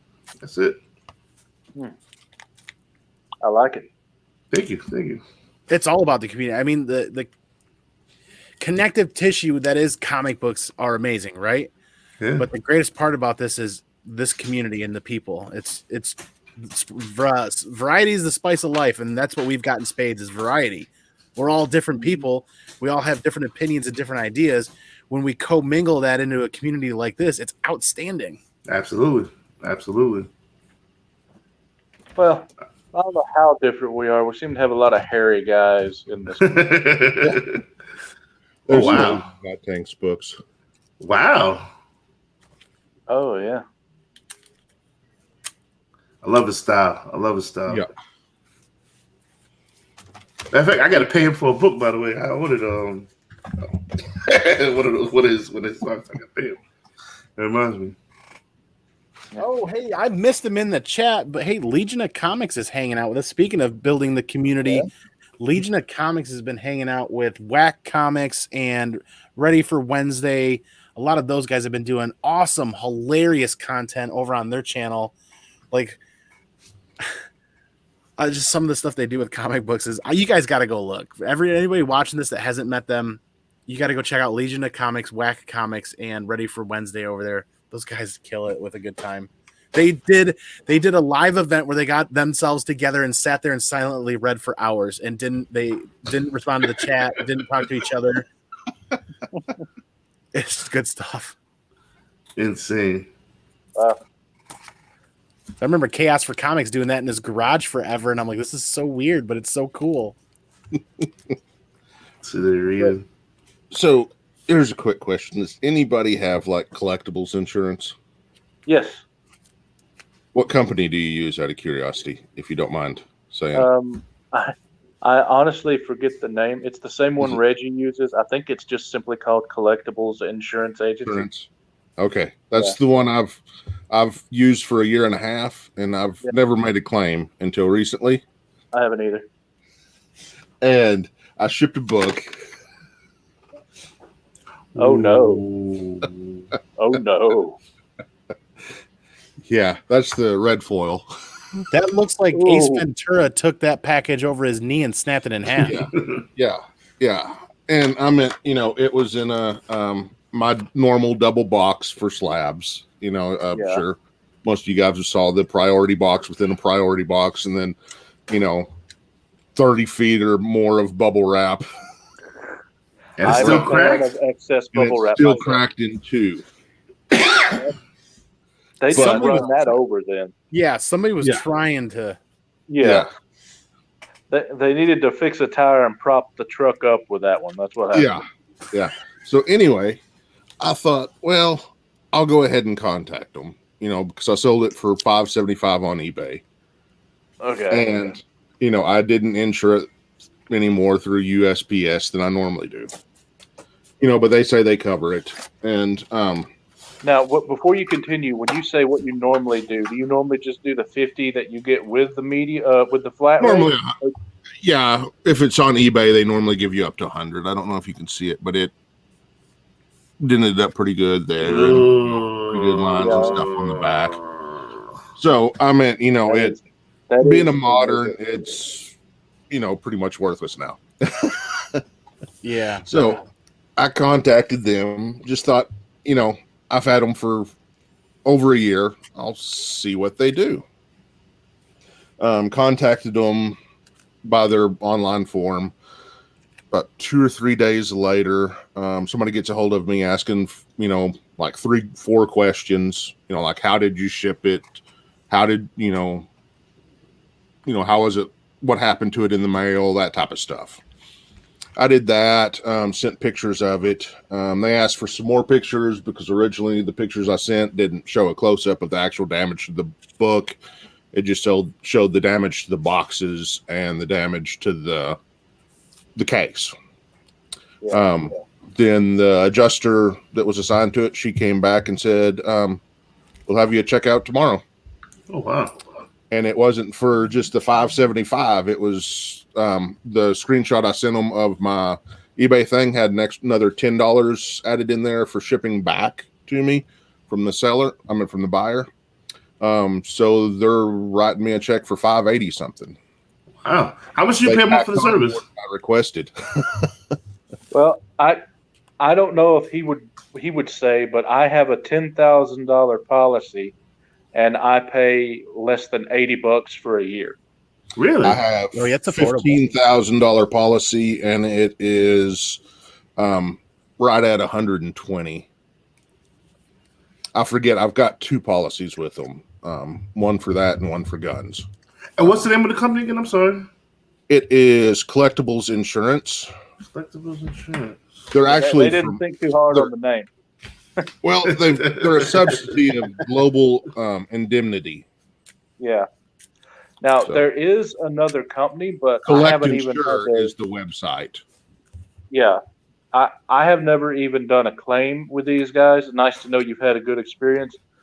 But I haven't got the check yet, but that's but I do know that there is another company that PS Comics uses, and I forgot the name of it, but he seems happy with them. So there's at least 2 options that people used and have done claims on that I know of. If they actually pay for that, I will be absolutely, thrilled, and probably even make a video on it. As little videos as I do, as few videos as I do. Yeah, once a year. Pretty. That's more than I expected, honestly. Yeah. And well, they say in their paper, you never believe them, but they say in the paperwork that they will reimburse you for what it's currently worth at the time, not what you bought it for or sold it for. Okay. So, yeah. And, whenever I sent it, they asked me if I was mailing it to CGC. And if that was the case, they wanted to see the manifest. Or if I'd sold it, if they wanted to see where I'd sold it, the price I'd sold it for. And so I just sent them a picture of the eBay, return thing where it was me refunding the guy the $575 and me having to pay the extra $10.80 something or whatever for shipping, and they refunded me the whole amount, which is more than I put in my original request. Awesome. Now, do you know if you would put like $200 for CGC to get that modern thing? Would they say $200? They will probably go with that $200 is what I'm guessing. Because I've always put like $2 because I didn't want to have extra shipping costs, and I knew I had them. So you're saying they're going to go, if it's to a grading company, what you put down for the grading company? That's the way the form looked. I mean, that's the way the questionnaire and stuff looked. Okay, well, that's good to know. Now, I'm sure you could, sort of pull up where sales were something else and go with them that way. But, well, that's still good to keep in the back of your head. But I don't have to worry about it anymore because I'm pretty much going CBCS anyway. So a lot of people are making a switch. Mm-hmm. I was going to make the switch before the changes, though. That just solidified the deal. I mean, a lot of good things with CBCS. The turnaround time. I didn't even know they give you like 1% back on slabs. Like that's crazy. That's a no-brainer right there. Yeah, that's what I was told. That you get if you get 1% like a credit card. No, that's not true. They don't do that. They have a rewards program, and for every dollar you spend, you get so many rewards points. Okay, and they can turn it into discounts off. It's not. I mean, even that's still great. That's still great. Okay. Yeah. Sounds good. I'll be because I was major CGC, and I'm still major CGC, but. We had Mr. Dennis Barger, Wonder World Comics, on the show a couple of weeks ago, and I was like, he was making some very good points. I was like, I'll give him a try, and I'm gonna do it. So see how that works out. The best point I've ever heard is the one that I use, and that's modern book is $6 cheaper at CBCS. Is it $6 cheaper? Wow. Well, most people had the premium discount that made it $18. And I mean, now it's $22 with no discount unless you have pay for the elite tier. But if you have a paid membership to CBCS, it's $16 a book. How much for Fast Track? Same, $10. Really? Well, actually, it's $9 if you have a paid membership. Wow. So that's about the I started to say about the same. Now it's $5 cheaper. Wow. And if I heard that Fast Track is like 10 days, 10-day turnaround, quick. No, it's the same as CGC. It just cuts it about in half. Okay. Apparently, you've been talking to somebody that just really loves CBCS. Yeah, Dennis Barger. He swears by it. My man, shout out to my man, Ninth Wonder. He swears by CBCS. So I'm gonna give him a chance. I hate their customer service though. They do it out to like India or someplace. I can't understand words you're saying. It's awful. CBCS does? Yeah, CGC you get people in like actual Florida, so it's kind of nice. Interesting. But that's about the only bad thing I can say. So I deal with it. I know the Great Legend from the Comic Corps actually did a massive CBCS. Great, sent a massive box of books out to get graded, and he had nothing but good things to say. He really enjoyed it. Here's my question. Hey, Daymares. Yeah. How does it affect you? You're all CGC all the way, and now you're paying more for like everything. You just going to swallow the bullet, or charge more, or what? Well, for right now, I'm swallowing the bullet, but I got in a big submission before the date change. I mean, before the price change. Now you have the elite, though, right? So you still get at least a 10%. I did not before the change, and I bumped up. I did basically a new subscription. Okay, so you're still getting a bit of a discount. You pay $20 instead of $22 for a modern. It's under 20 because it's 15% off. So it's like you were able to redo before I went they up to dropped the it down. $300 So you got a whole year of the 15%? Yes. Oh, okay, yeah. See, I got 15% till October. See, I called them up and was like, okay, if I subscribe now, is it only give me, the 2 months of my subscription that I have left of the 15%, for the extra $300, or is it just sort of going to reset my timer to 1 year from now? And there's like, that's an excellent question. Let me ask. She turned around and I guess I had to ask somebody else, and came back was like, it'll be a year from now. Yeah. Like, okay. Well, that's good. That gives you time to decide. I'm glad I have mine out till October. That gives me time to do some other things, do some things that I would want to do for CGC rather than do the CBCS. And like the private signings, there's a couple things I want to get. So that lets me do that without spending too much extra. But so yeah, I've got until 4/26, I think it is, of 2022 of the 15% off of the current prices.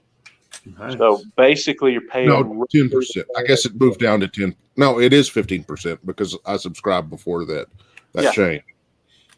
Yeah, so that 15% means you're paying roughly about the same as you were with your old discount. Yeah. So yeah, you got a whole year before you have to actually make a decision. On a few books, there are certain books that even with your discount shot up, though, especially on Signature Series. Did you guys see how much they were charging extra for Signature Series? No. It's like I noticed insane. saw where somebody said they was doing like an extra $50 if there was, not an extra 50, but an extra $5 if there was a second remark. What? Whoa! Wait a second. Yeah.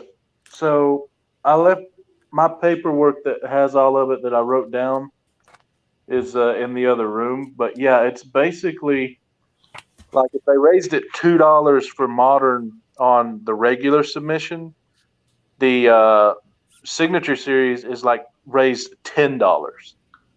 Really? Yeah. And all of them went up like that. I think it's an extra $40 for standard just for Signature Series. And keep in mind, all Signature Series is you grabbing a guy at CGC, going to the table, and he goes, "Yeah, that's real." That's all that it is. That's all it is. Yep, I saw that. That's all that is. Fellas, I've got to cut it short. Gotta go give my dog a bath. But it was nice meeting you. Nice hanging out with you guys. You guys are great.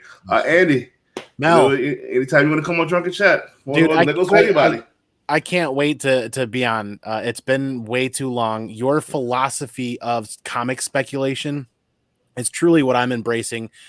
It isn't about buying a ton of books. It's about finding them cheaply and affordably and grabbing a couple copies for some friends and handing them out. And that's what I really want to embrace. And I cannot wait to be back on Drunken Chat, man. It's been too long. Absolutely, brother. You're more than welcome. Anybody here, more than welcome. Just hit me up. IG is It's Drunken Chat, son, and let's bug out. Thanks, man. See you soon. No problem. Gentlemen, have a good Sunday. Yes, sir. Yeah, don't let me hold you guys up. I'm just sitting here. I I'm do need still to in go. my underwear. You just don't know it. Nice. So I'm doing fine. Don't have a video planned or nothing until tonight, where we're doing some D&D, and that's hours away. So I'm good to go. I'm so jealous of the D&D that you guys have been.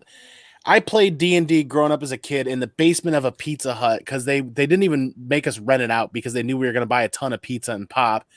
And we did that for years going through junior high and high school, and it was such a blast. And I so wish I would have kept up with that because I've missed out on probably the greatest 15 years worth of growth in the D&D market or industry with the tabletop stuff they have going on. I mean, look at that group, the Mighty Nine, on YouTube with Ashley Johnson. I discovered her through the Last of Us video game and all of them playing Critical D&D. Role. Critical Role. Yes, thank you. You can catch all of that. That I'm rewatching season 2 of them occasionally. That is awesome. Yeah, I played 2. The second edition was pretty much what I played for a long time, and then quit until just recently. But thanks for stopping in, Bigwell. I haven't been able to hang out with you in forever, I think. Yeah, man. I'm trying to find where I said I'm watching a video on the TV trying to find out how those prices changed. Screw it, I can't figure it out. Well, if you look. But anyway, yeah, man, D&D, I just started with these guys. And I'm already like, hey, let me try DM.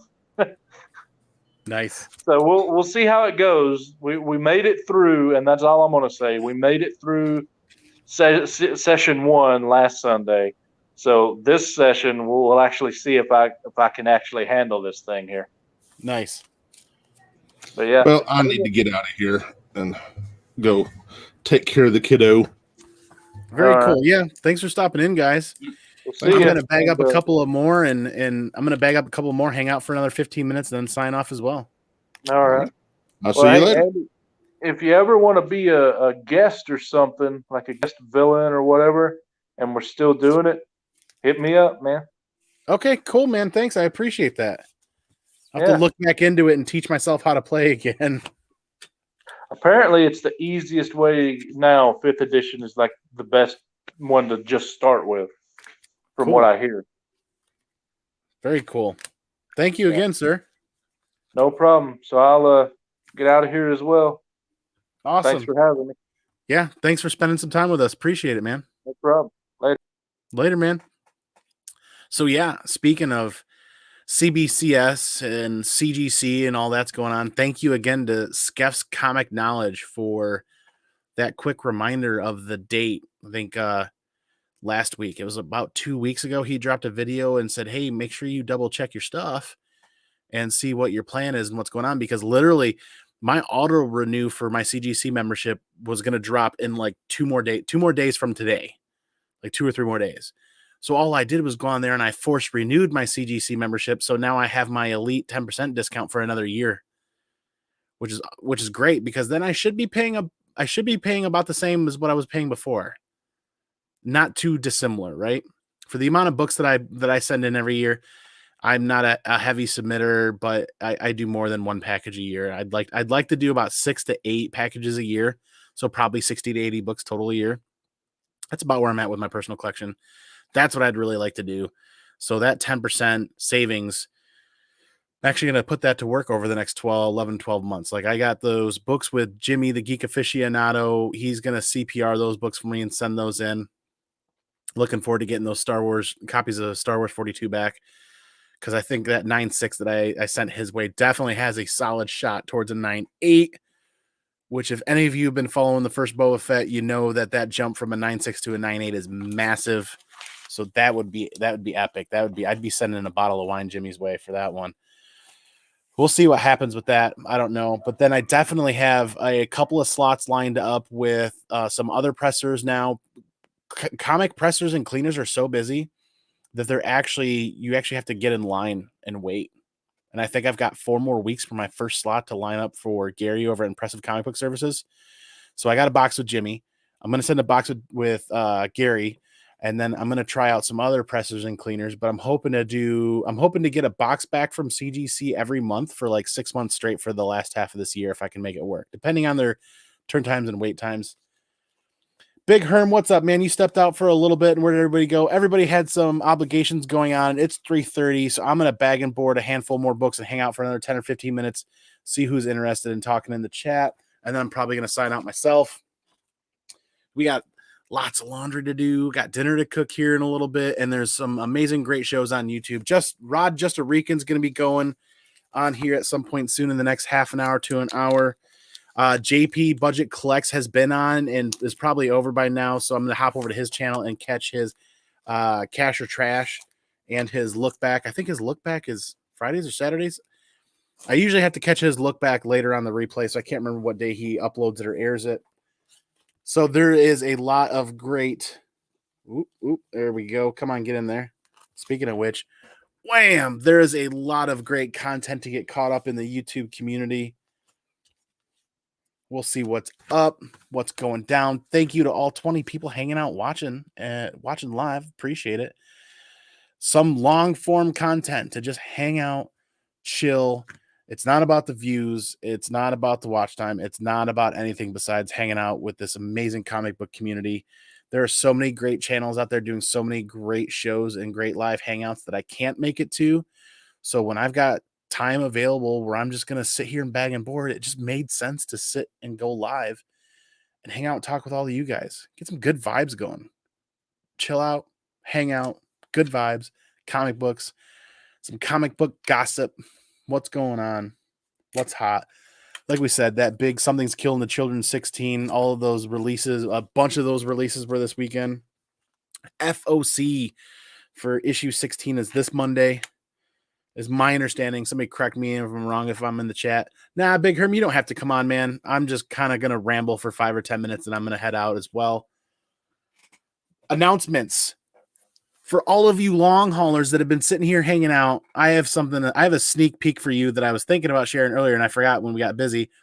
For all of you guys that are still here, stay tuned in. I've got a sneak peek for you and I'm going to upload it and get it ready because you guys are... I hope you guys will be as excited for this as I am. I'm really looking forward to this. So I've collected comic books for many, many years on and off. And now for the last 3.5 or so years, I've been collecting consistently, regularly, to the point where my collection's becoming unmanageable for me. And about half of my collection are books that I really don't want to keep for the PC that I want to pass on to friends, family members, community members, stuff like that. So I finally got into a claim sale situation with the Comic Corps and finally did a live auction situation with Skeff's Comic Knowledge. And it was a ton of fun. It was a blast. And it was a blast to get great books in the hands of great community members and great watchers and viewers for amazing prices. Literally, like, here it is. Started out at an affordable price, bid it up, free shipping, free insurance, run with it. Let's get these books into the hands of people that are really going to appreciate them instead of collecting dust in my collection where they don't fit into the PC. So here it is. Here is the sneak peek coming up. The 14th of May on Skeff's Comic Knowledge, there's the next live auction and claim sale that myself, Justin Comics, and Vincent McLean, the Comic Machine, will be a part of. Skeff drops fire constantly, and he's got a lot of great books that he likes to move to people in the community for great prices and great rates. And I'm looking forward to being a part of that. That thumbnail was a ton of fun. I actually had a blast making that thumbnail. And because all 4 of us were sitting here in StreamYard chatting with each other and tinkering with it on the view screen. And I'm like, this is really cool. It's like a team effort coming up with this. And Vincent McLean literally looks like he's staring at Skeff like super nervous about, you're selling that for what? Just the reactions, because I can't do math, just the reactions on that thumbnail are hilarious. It's a good time. There's your sneak peek. Thanks for hanging out for as long as you have, chatting and talking about comic books. So you all know how I'm going to do this. It's time to hang up the hat, so to speak, for the day. Absolutely, Cardstock. Thanks for being here. Thanks for hanging out. I got halfway through this bin behind me, and I've got a little more than a short box full over here. So it's time to clean up the mess. Time to get these things organized and get them put away. Once again, this connective tissue that is comic books is amazing. But the most amazing part are you guys, this community. Variety is the spice of life, and that's what we all bring. And lots of great ideas, lots of great content, lots of great opinions. And then when you mix them all together and we all get to thinking about things, it's good stuff, right? It's good stuff. Conversation and debate are healthy and they're fun, right? But remember, the most important part, at the end of the day, all day, every day, don't forget it. Cue it up. Be excellent to each other. And party on, dudes.